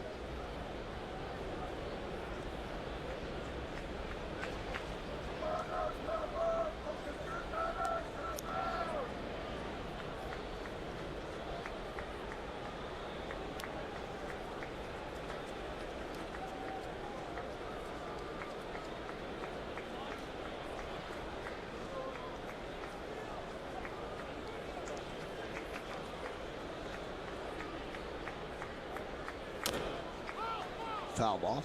You saw the sheets that Tony Pena was handling next to Joe Girardi, and they were both checking him out. It looks like the spray charts for hitters, their hot zones, where they like the ball, where they hit the pitches in certain areas that are thrown.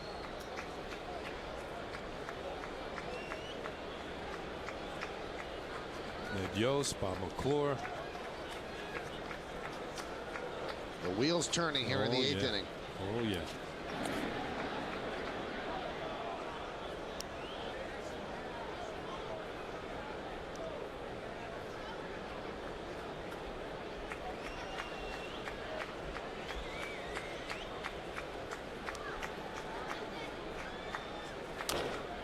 Dribbled slowly toward third. Alex has to eat it. It's a base hit for Kendall.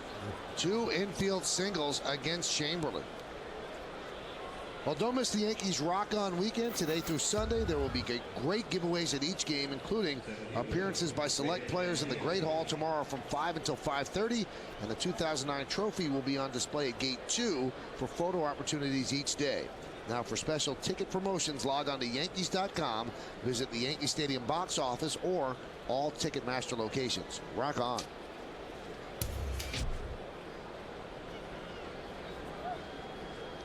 You've got to feel if you're a pitcher. His 2 balls have not left the infield, and now I'm in a jam. 1 out, 2 men on. Dave Island on his way out to try to figure things out. This copyrighted telecast is presented by authority of the New York Yankees and may not be reproduced or retransmitted in any form, and the accounts and descriptions of this game may not be disseminated without the express written consent of the New York Yankees. I wanted you to read it, Paul. You are a disclaimer hog right now, I'm telling you. I pointed, and you said, what am I pointing at? Well, I thought, you know, I missed something or something. You got me all flustered. Tomorrow? Yeah. All right. And there is a strike to Ankiel. Now, Boone Logan just sat down because he said, listen, I'm not getting to come in for Ankiel. I'm not pitching. Well, it's because Butler's up next. Right. The 0-1. 0-2. There's a pitch right there that Rick Ankiel could handle. I mean, a fastball out away from him from a right-hander. Don't care about your velocity. I mean, that ball was hittable. But now you're in a position where you can put him away with a curveball.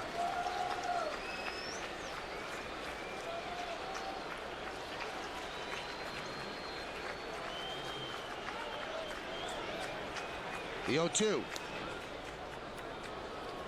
1-2.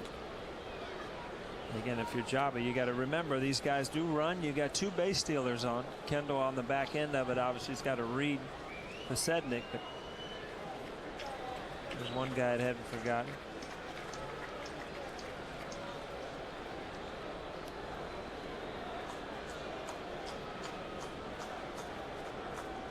It becomes kind of Derek Jeter's job to, you know, kind of make some noise back there. Try to keep Pasednik as close as you can to second base. Oh. Again, another pitch. That's kind of a hanging slider. And a lot of times you don't get those back when you throw those to left-handed hitters down in the zone. I think this one was just far enough. Well, yeah. Maybe just up enough. That was not a good pitch. Maybe Ankiel's not locked in yet. He's been on the DL with a calf injury. Just activated today when they traded Kai Aspo to the Angels.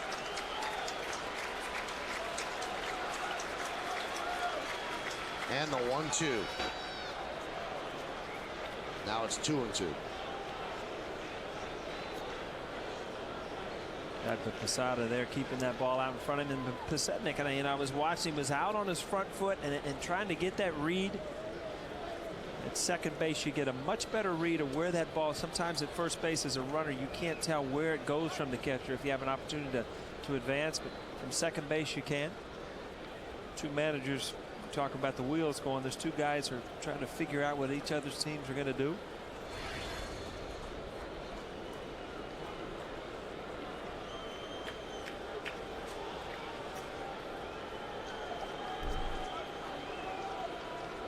The 2-2.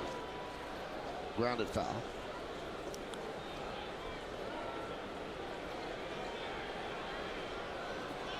Huge crowd at the stadium. 47,484 for the Royals in town on a Thursday night.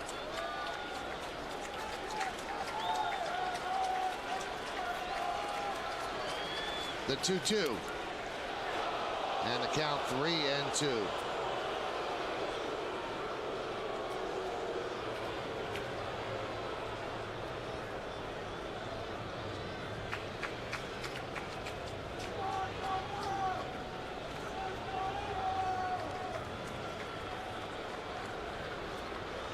Runners go. The 3-2 swung on a miss. Throw to third. Not in time. Boy, from the naked eye, it looked like he got him. A double steal. It looked like he got Pasetnik on the way by, and Alex Rodriguez talking it over with Chad Fairchild. And now Joe Girardi will go and help out. We'll take a look, but from up here, it looked like he was dead out. Get another look here. He has the ball. There's the tag. He's out. I was just going to put my money on. The Eskimos really costing them tonight.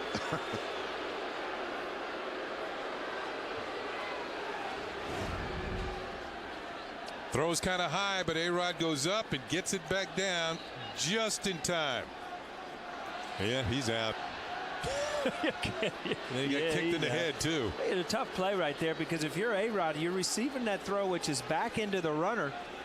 The runner's got his spikes up. You know, you got to kind of tiptoe around there and catch the ball and put the tag and argue with the umpire all in one play. All right, now this becomes a very big batter in the game. Now the tying run is at second base. Billy Butler, one of the better hitters on the Royals team, is at the plate.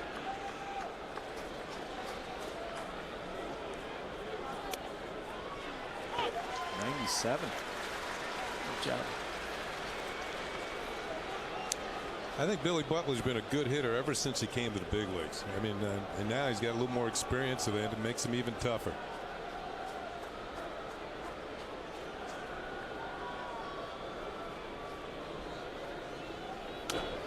Royals seem to be, remember they made him a DH. They was always looking for a position for him, and now he's kind of settled in as a first baseman.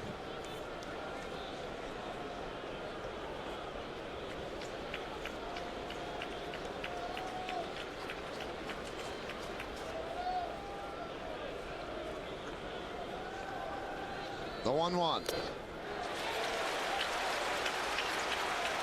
1-2.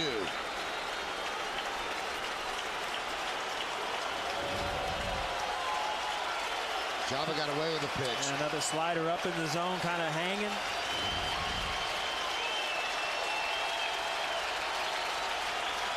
Get ready for a Java moment here, Michael. One of those strikeouts where he shows that emotion.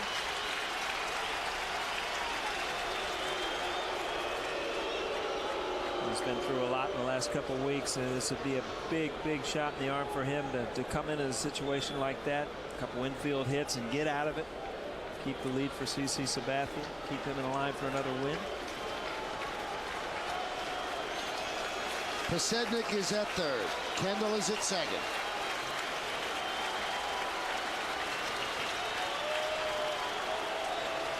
One-two count. The cleanup hitter, Billy Butler, at the plate. 2 outs. The pitch. And the count is 2-2. Good job by Posada. Again, I mean, as good as curveballs you have, you've got to throw it with conviction, and you've got to know that your catcher will block it if you throw it in the dirt, especially with a man on third. You hate to see pitchers shy away from their strikeout pitch, and you hate to see pitchers intentionally kind of hang them. Georgie gets over there, does a good job of keeping that ball in front of him.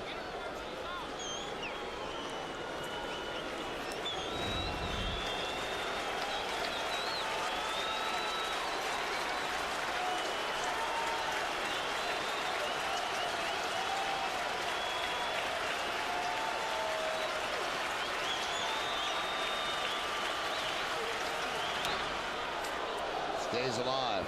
Stays with that breaking ball, and that one he got up in the zone too. Also, Butler, a good hitter. We give him those kind of pitches, and this has been the typical at bat for a lot of the Royals tonight. Foul off those breaking balls until you get something you can hit.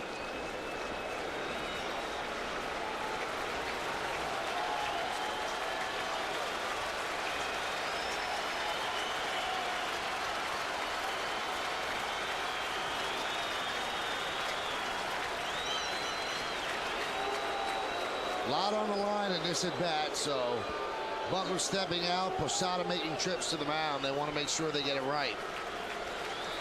Tying runs at second. Royals down by 2. 2 balls, 2 strikes, 2 outs. The pitch. And now the count is full. Kind of overthrew that 98 miles an hour, but again, you know, when you try to throw it a little bit harder, you hold on to it a little bit longer, kind of overthrow it down in the dirt. Now you get to the point where, you know, you don't want to get caught up in the crowd noise again. You don't, you do realize that you still have a base over. Butler, a good hitter.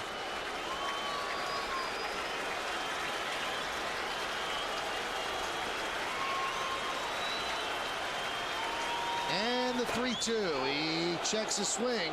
Did he go? No, said Bill Miller. And the bases are loaded. That was a 95-mile-an-hour fastball.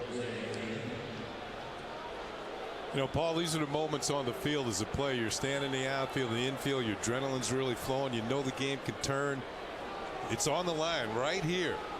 You know, from the Yankees standpoint, you're thinking, can we get this third out and get to Mariano in the 9th inning? Maybe score some runs here in the bottom of the 8th that make things a little easier. But this is where the game is on the line, right here. And the fastball's inside. All of a sudden, Jabba in that last count against Butler. I mean, he got ahead. He was able to get in a 2-strike count. He just could not make the pitch to get the strikeout. 26 pitches for Jabba. He threw 20 yesterday. Bases loaded with Royals. We're in the top of the 8th. Yankees holding on to a 6-4 lead. And the 1-0. And he's going to get out of it. A grounder to Jeter. They go the short way, and that'll do it.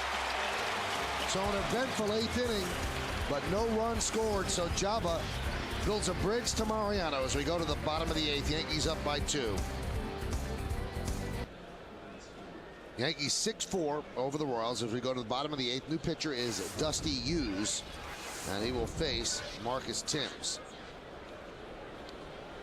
Little surprised that you had in Tejeda, and you could have kept him in just for Timms and then brought in Hughes to face Granderson and Gardner. But now you bring in Dusty Hughes against a guy who hits lefties well. Like that. A base hit for Marcus Timms. That just didn't make much sense. Let's see what Ned Yost did not see. Timms has a couple hits tonight, both off lefties, right? No, that's his first hit. He had a sac fly. Okay, he had a sac fly, so he's hitting almost 320 against lefties. Colin Curtis is going to pinch run.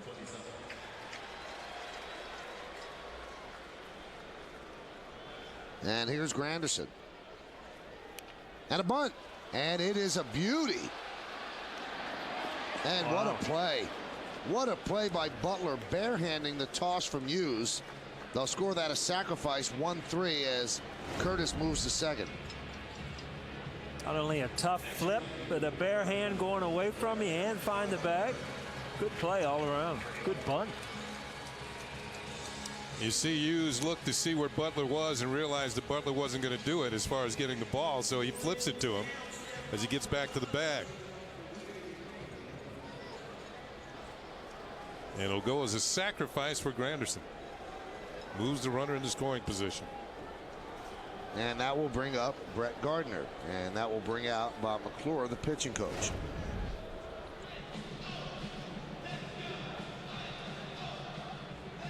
Now this might just be a stall tactic to get a right-hander ready for Jeter.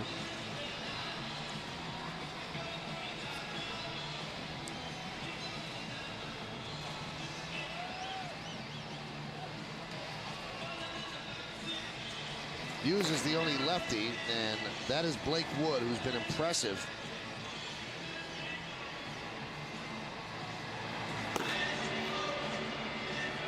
So he'll get ready in a hurry.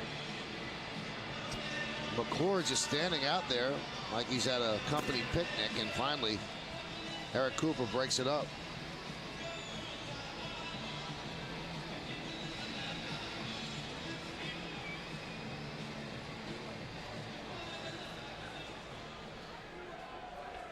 Gardner today is 0 for 3, so he's 1 for his last 19. And he has not had many prolonged slumps at all this year. He's really had a very, very good season. Colin Curtis is at second with 1 out. We're in the bottom of the 8th. Yankees up 6-4. 1-0.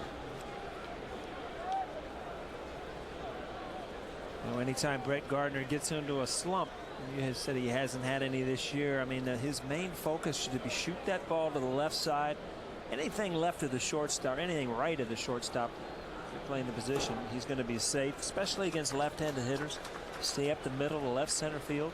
I think that's why he bunted the last time. He knows he's not been all that sharp with the bat of late, and he gets down a decent bunt and be able to beat it out for a hit. So you stay away from those long offers.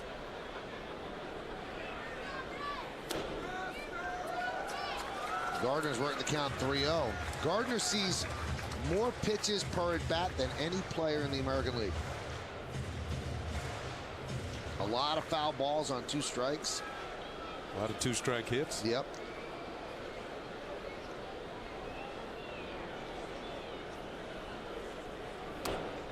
And he walked him. Time now for the Land Rover drive of the game. Why get a car when you can own a Land Rover? Alex Rodriguez gets 1-2 his liking. Against the traffic to right center field. That's right. Number 599. That's our Land Rover drive of the game. Well, Ned Yost has seen enough of Dusty Hughes. That is a messy scorecard today. It's been that sort of day here at Yankee Stadium. So Hughes is done. Now it's time for Blake Wood against Derek Jeter. Stay right where you are.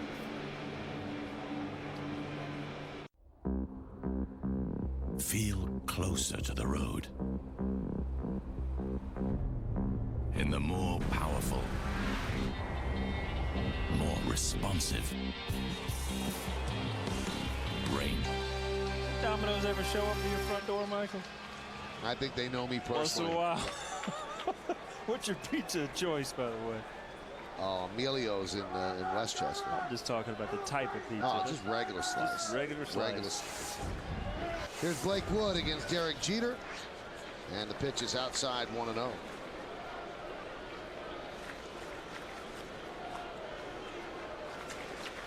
Blake Wood, 27 games, 28 hits in 26 2/3 innings.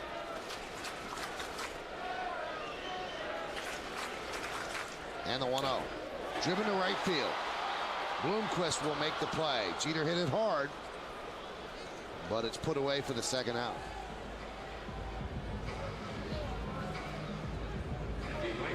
You say that GPS, you can track it right to your door? I guess. I don't know if it involves GPS. But... Well, the fact is, I know that when the dog starts barking, that means the pizza guys are...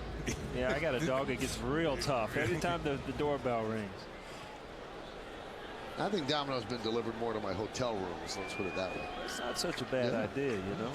Exhausting job that you have. Go home, hang all that out. Talking. Here's Swisher. He's 1 for 4. First and second with 2 outs. 6-4 Yankees over the Royals. And the pitch is outside 1-0. With A-Rod's home run and Jeter's home run, the Yankees have now homered in 9 straight games and 14 of their last 15.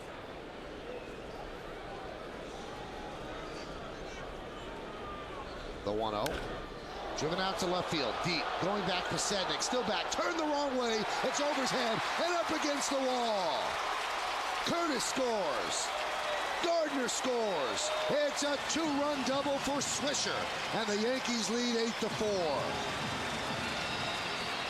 Good as speed as Pasednik had in left field. He's had some trouble with some balls tonight, and you know, Swisher hits this ball well.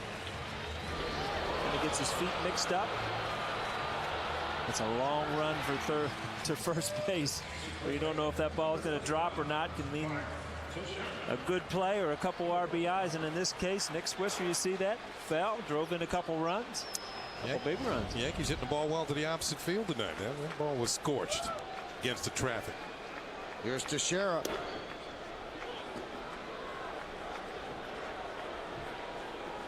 I like that strike. Against traffic until today. Today was the worst traffic I've ever seen in New York City. Yeah, it was bad today. Huh?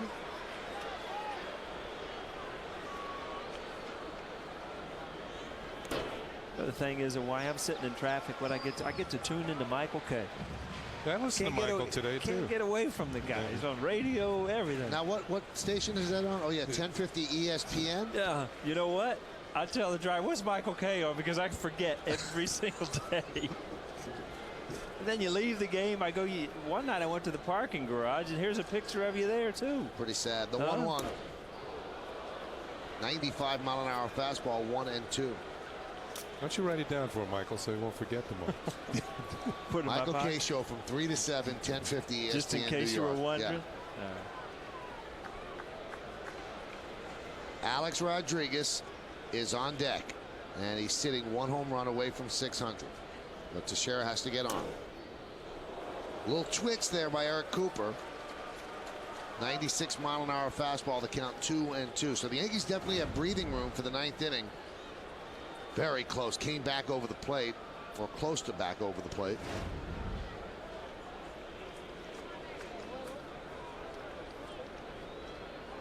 The 2-2. Line drive, a base hit to right field. Swisher rounds third. Here he comes. The throw is cut off. It's an RBI single for Teixeira, and the Yankees lead 9-4, and A-Rod has a chance to make history.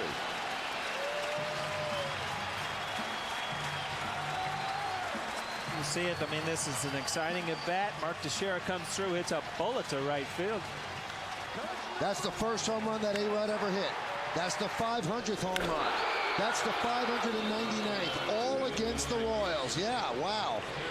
Can he hit number 600 here on a Thursday night in New York? 6 men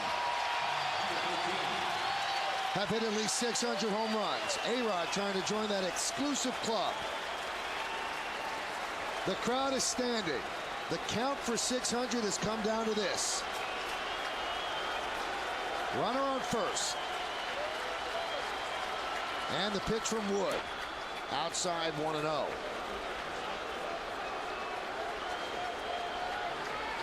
Now there was a long wait between 499 and 500. A-Rod would like it to be an inning wait between 599 and 600.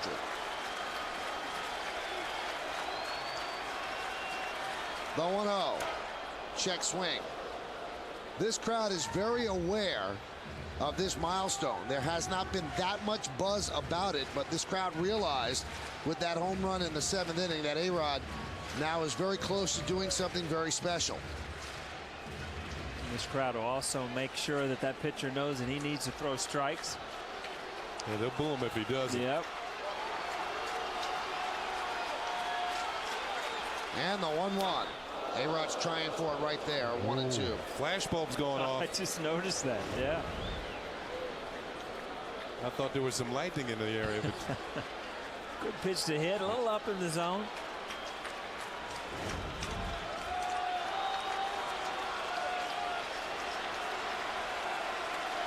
A long journey for that kid who started as a teenager with the Mariners. The 1-2 upstairs, and again, Christmas time here in July with the lights blinking and flashing with each pitch. Well, each pitch has been a fastball. Born in Brooklyn, moved to South Florida as an infant, and here he is here in the South Bronx. And the 2-2. Check swing. He did not go, and the count is 3-2. It's funny on this one pitch, you see the flash bulbs going up. You can hear a huge roar if he gets a hold of one, or you can hear a huge boo if it's ball 4.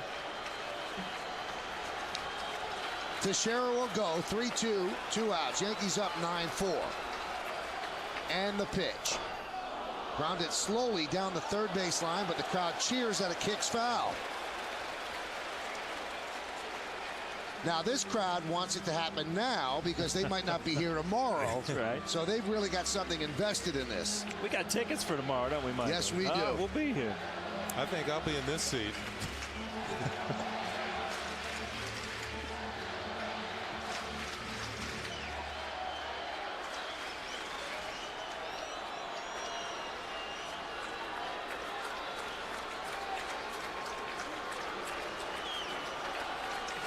Blake Wood sets, and the 3-2. Driven out to right center field. It is a base hit for Alex Rodriguez. It splits the outfielders. It goes to the wall. Teixeira will score. A-Rod's at second with an RBI double. It's his 4th ribby of the night, and the Yankees lead 10-4. Good buddy. Took me a while to get that, Michael. That's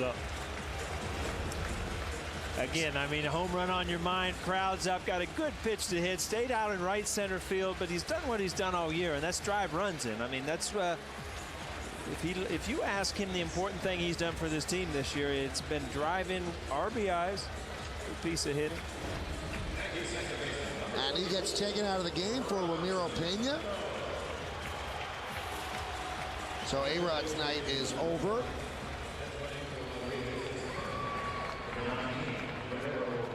So a nice night for A-Rod, who now has 78 runs batted in on the season, and he sits 1 home run away from 600. He's got 3 games over the weekend to do it here at home, and then the Yankees will head to Cleveland. Yeah, the Yankee offense has come to the forefront the last 2 ball games. Cano grounds one to Butler, and Butler will take it himself, beat Cano, and that'll do it. But the Yankees score 4 runs on 3 hits, and 1 man left. Big night for A-Rod, big night for the Yankees, 10-4. Economy, every dollar counts. That's why the Yankees buy office supplies from WB Mason for amazingly low prices on office supplies, furniture, cleaning supplies, kitchen snacks, and Green Mountain coffee. Who but WB Mason? Well, let's take a look now at the Royals in-game box score, brought to you by McDonald's. A lot of hits in there, but they've left a lot of runners on base. Pasednik with 2 hits and a ribby. Jason Kendall with 2. Billy Butler with 2. Jose Guillen 1 for 3, an RBI and a double. 2 for 3 for Wilson Bettamy. 2 for 3 for Aviles. 2 for 3 for Bloomquist. Only DeJesus and Betancourt left out of the party, and DeJesus had to leave the game, jamming his right thumb, attempting to catch a drive by Derek Jeter that turned into an inside the park home run. Chan-Ho Park, the new Yankee pitcher. Now, once the lead went to 4, Yankees sat down Mariano, and they will try to get Chan-Ho Park straightened out. Those are his numbers. And the 1-0 to Bettamy. Strike. Yeah, Michael, you were talking about a number of runners that the Royals have left. 13 men they have left on base. They've left at least 1 runner on in every inning except for the 3rd. So the Yankee pitchers have bent tonight, but they really haven't broken.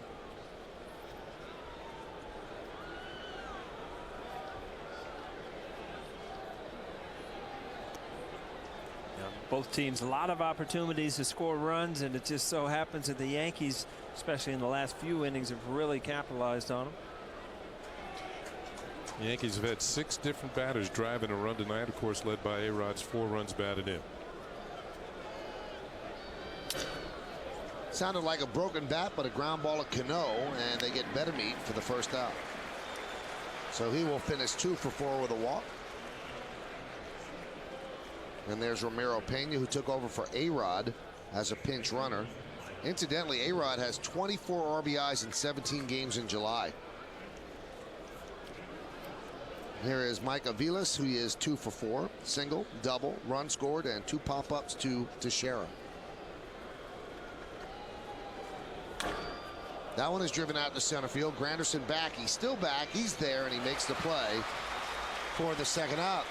Well, coming up after the last out, Bob Lorenz and Kimberly Jones bring you the WB Mason postgame with highlights and analysis from this game against the Royals and also everything around the rest of the major leagues as well. Plus the team's reaction from the clubhouse. It's all coming up later on the WB Mason postgame, only on Yes. Not that much later, as the Royals are down to their final out. Bob Lorenz flying solo today? Yep. No help in the studio? Curry is not holding his hand today. I love Jack when he does the phone interviews. Hey, Jack Curry here. Just like, hey, Jack, how you doing?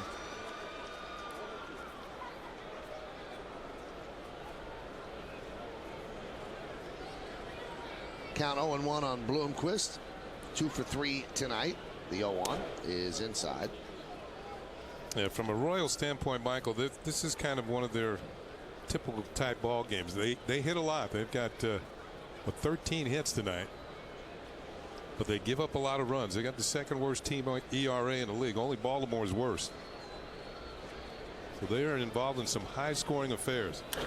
Ground ball up the middle, a base hit for Bloomquist, his 3rd of the night, the 14th for the Royals. Each team with 14 hits.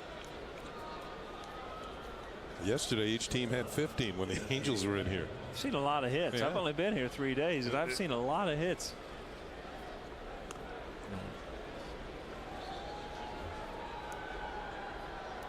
So that's going to bring up Unieski Betancourt against Chan-Ho Park. Well, A-Rod's going to let this thing simmer a little bit on the 600, so you better rest your vocal cords, you know. I'll be all right. You be ready? I think. All right. I have you and Kenny to back me up. Runner goes, and that one's fouled away. That's going to be a see ya, I'll tell you.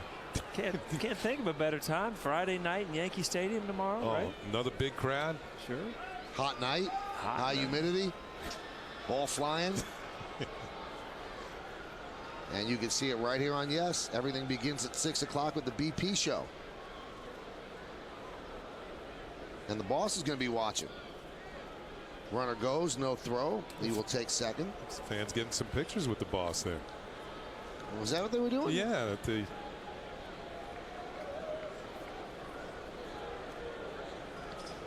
See that? Here's the guy down here taking a picture. Takes a lot of confidence to take a picture where it says the boss right around you. This should do it. Ground ball to Cano. And that will do it as the Yankees win this game 10-4. In the 9th inning, no runs a hit for the Royals, no errors, and 1 man left. Yankees are now 26 games over 500. That's a new high water mark for the year. An inside the park home run for Derek Jeter. And it's the Yankees' 30th comeback win of the season. They're now 25-24 when the other team scores first. Stick around for the postgame show to find out who's tonight's Chevy Player of the Game. CC Sabathia gets the win for the Yankees, and it was not easy. It was not pretty. It was not a dominant performance, but it's a win nonetheless as the Yankees pick up their 60th victory, and Sabathia picks up his 13th against 3 losses. Yankees walk off the field triumphant. They take the first game of this 4-game set, and that'll do it from a Yankee Stadium. But we have to come back and give you the Player of the Game award. And then Bob Lorenz is standing there all alone in the studio waiting for the WB Mason postgame show with Kim. The Play of the Game brought to you by Geico. 15 minutes could save you 15% or more on car insurance. Well, we talked about it. Alex Rodriguez, who set the stage for his upcoming at-bats, his 599th home run, will be our Play of the Game. Geico Play of the Game, right? $5.99. That'll get you the Geico Play of the Game, and the Yankees win this one 10-4. 10-14-1, beating 4-14-1. Time of the game, 3:22. Sabathia the win, Chen the loss. A-Rod was 3 for 5. He had 4 ribbies. And as we mentioned, his 599th. Teixeira 3 for 5. His hot inning continues, as does Jeter's 2 for 5 with an inside the park home run. Coming up on the Yes Network, stay tuned for the WB Mason postgame show with Bob Lorenz and Kimberly Jones. Special thanks to Bill Bolin, Michael Cooney, Ed Delaney, Woody Fryman, and the executive producer of the Yes Network, Mr. John J. Filippelli. Join us again tomorrow for Yankees baseball as the Bombers take on the Royals from Yankee Stadium in the Bronx. The coverage will begin at 6 p.m. right here on the Yes Network. Once again, the final score. It's the Yankees 10 and the Kansas City Royals 4. We'll be back with some final thoughts from the booth in just a moment.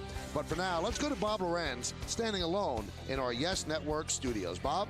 He'll combine for 14 runs and 28 hits. Let's get to the manager's report brought to you by Geico as Kim Jones tries to sort it all out with Joe Girardi.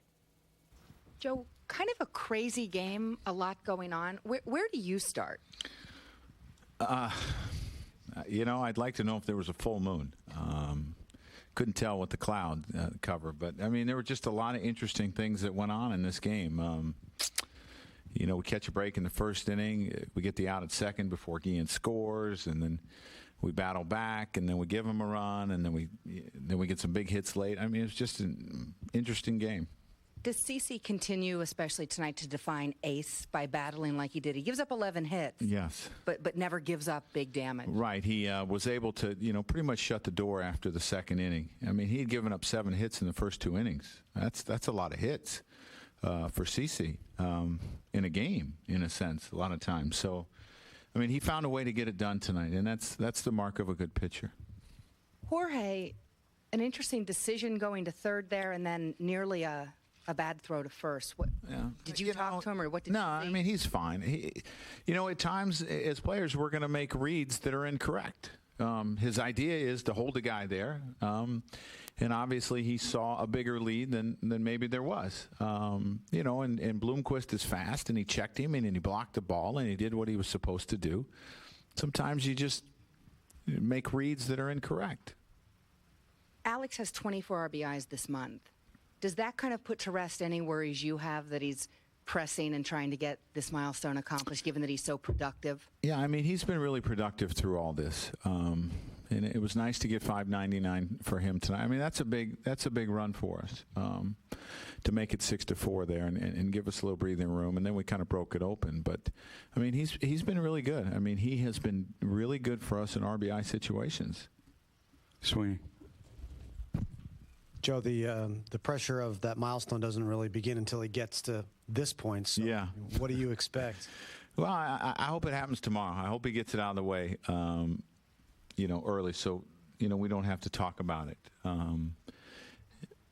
But I mean, we'll just see what happens. I mean, this is when you kind of get a little concerned because this one's it's still one. It's a homer, but for whatever reason, it takes on such a big flavor because it's 600 and there's been so few guys to get there. But hopefully he gets it out of the way tomorrow.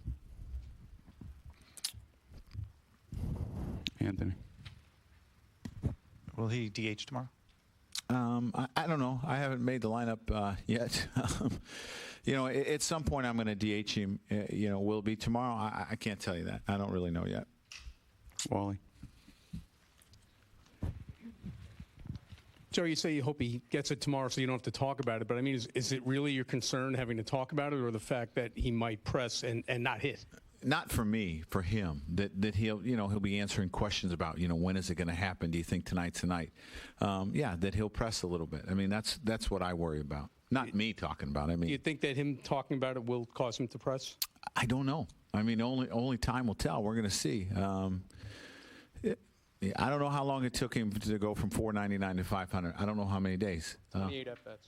28 at-bats. So, hopefully this takes less. Mark. Joe, do you look at it as a good sign right now that even games where your team's not necessarily playing as crisp as you'd like, or the starting pitching is not as good as you'd like, that you're finding ways to get through these games? Yes, it does. Because you're going to have those games. You're not going to play an air-free game every night. You're not going to pitch a perfect game every night. You got to find ways to win games in different manners. And sometimes it's scoring a lot of runs. Obviously, you'd love to draw it up where the pitchers are sharp every night, but that's not going to happen, or your defense is perfect. You got to find ways to win games. CeCe's been on such a good run. When you see him put 15 guys on base and 6 in a third, is that what did you see with him tonight? And Yeah, he kind of lacked command. He got some changeups up. He missed with some fastballs when he was going in. He just really lacked the command that he's had. All right, let's check the highlights from tonight. Managed the Yankees to 2 world championships, won 2 world championships as a player with the Yankees, a war hero as Derek Jeter hits one deep to center field. De Jesus back, still back, track, wall. He can't make the play, couldn't hold on, and he is hurt. Jeter rounding the bases. He's at third. They're sending him home. Here's the throw. Here's the play. And inside the park, home run for Derek Jeter. And the Yankees have tied the score at 3. And now you hope that De Jesus is okay. With Tejada coming in out of the bullpen.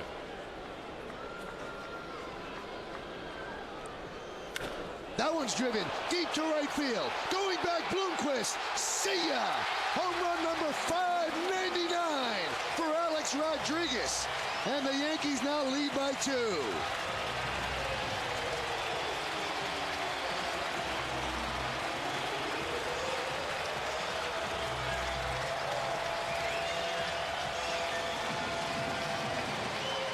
Well, when he hits home runs that way, they usually come in bunches, center field or right field, and that was a bullet into the seats and right. Well, the stage is